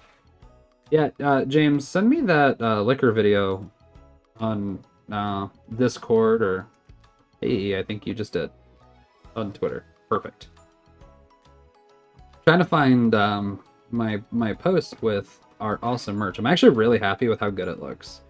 I'm a little bit apprehensive about using print on demand service instead of housing merch physically in person, but I do not have the ability to even begin to do that. So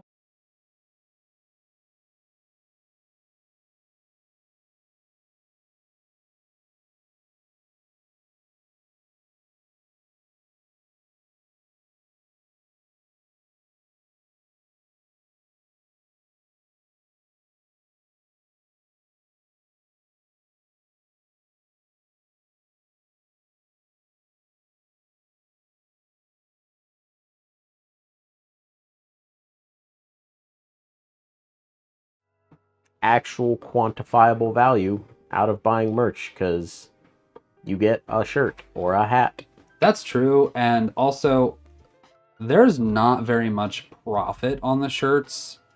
I set the prices of everything pretty low relative to the cost. So there's not a lot of buffer zone because I don't. One, I feel like right now, especially, it's kind of hard for people to want to spend money on that when we're a young channel. But the other thing is, I don't want people to have to spend an arm and a leg to buy a shirt. That sucks. I want people to be able to get a cool thing and enjoy it. Well, however much it costs is mostly not your fault, because that's what they charge to make it. Yeah, I mean, there's a little bit of profit baked in there so we can make a little bit of money, but not a lot, because I wanted everything to be as affordable as possible. So maybe in the future we'll get to a point where we can actually have a little bit of control over the merch, the printing and everything, and house some physical inventory. But for now, as long as we don't have major quality issues, we're going to stick with print on demand stuff. That's one other thing that we can offer to you guys, one additional revenue stream that we can create. And the cool thing about print on demand is if I come up with like a funny idea or something, throw that out. We can just pop it up. So thank you for bringing that up. Yeah, I couldn't remember if you had mentioned that or not, but I don't think I did. But on that note, friends, thank you so much for hanging out for the last 2 hours while we unboxed 20 spools of filament and just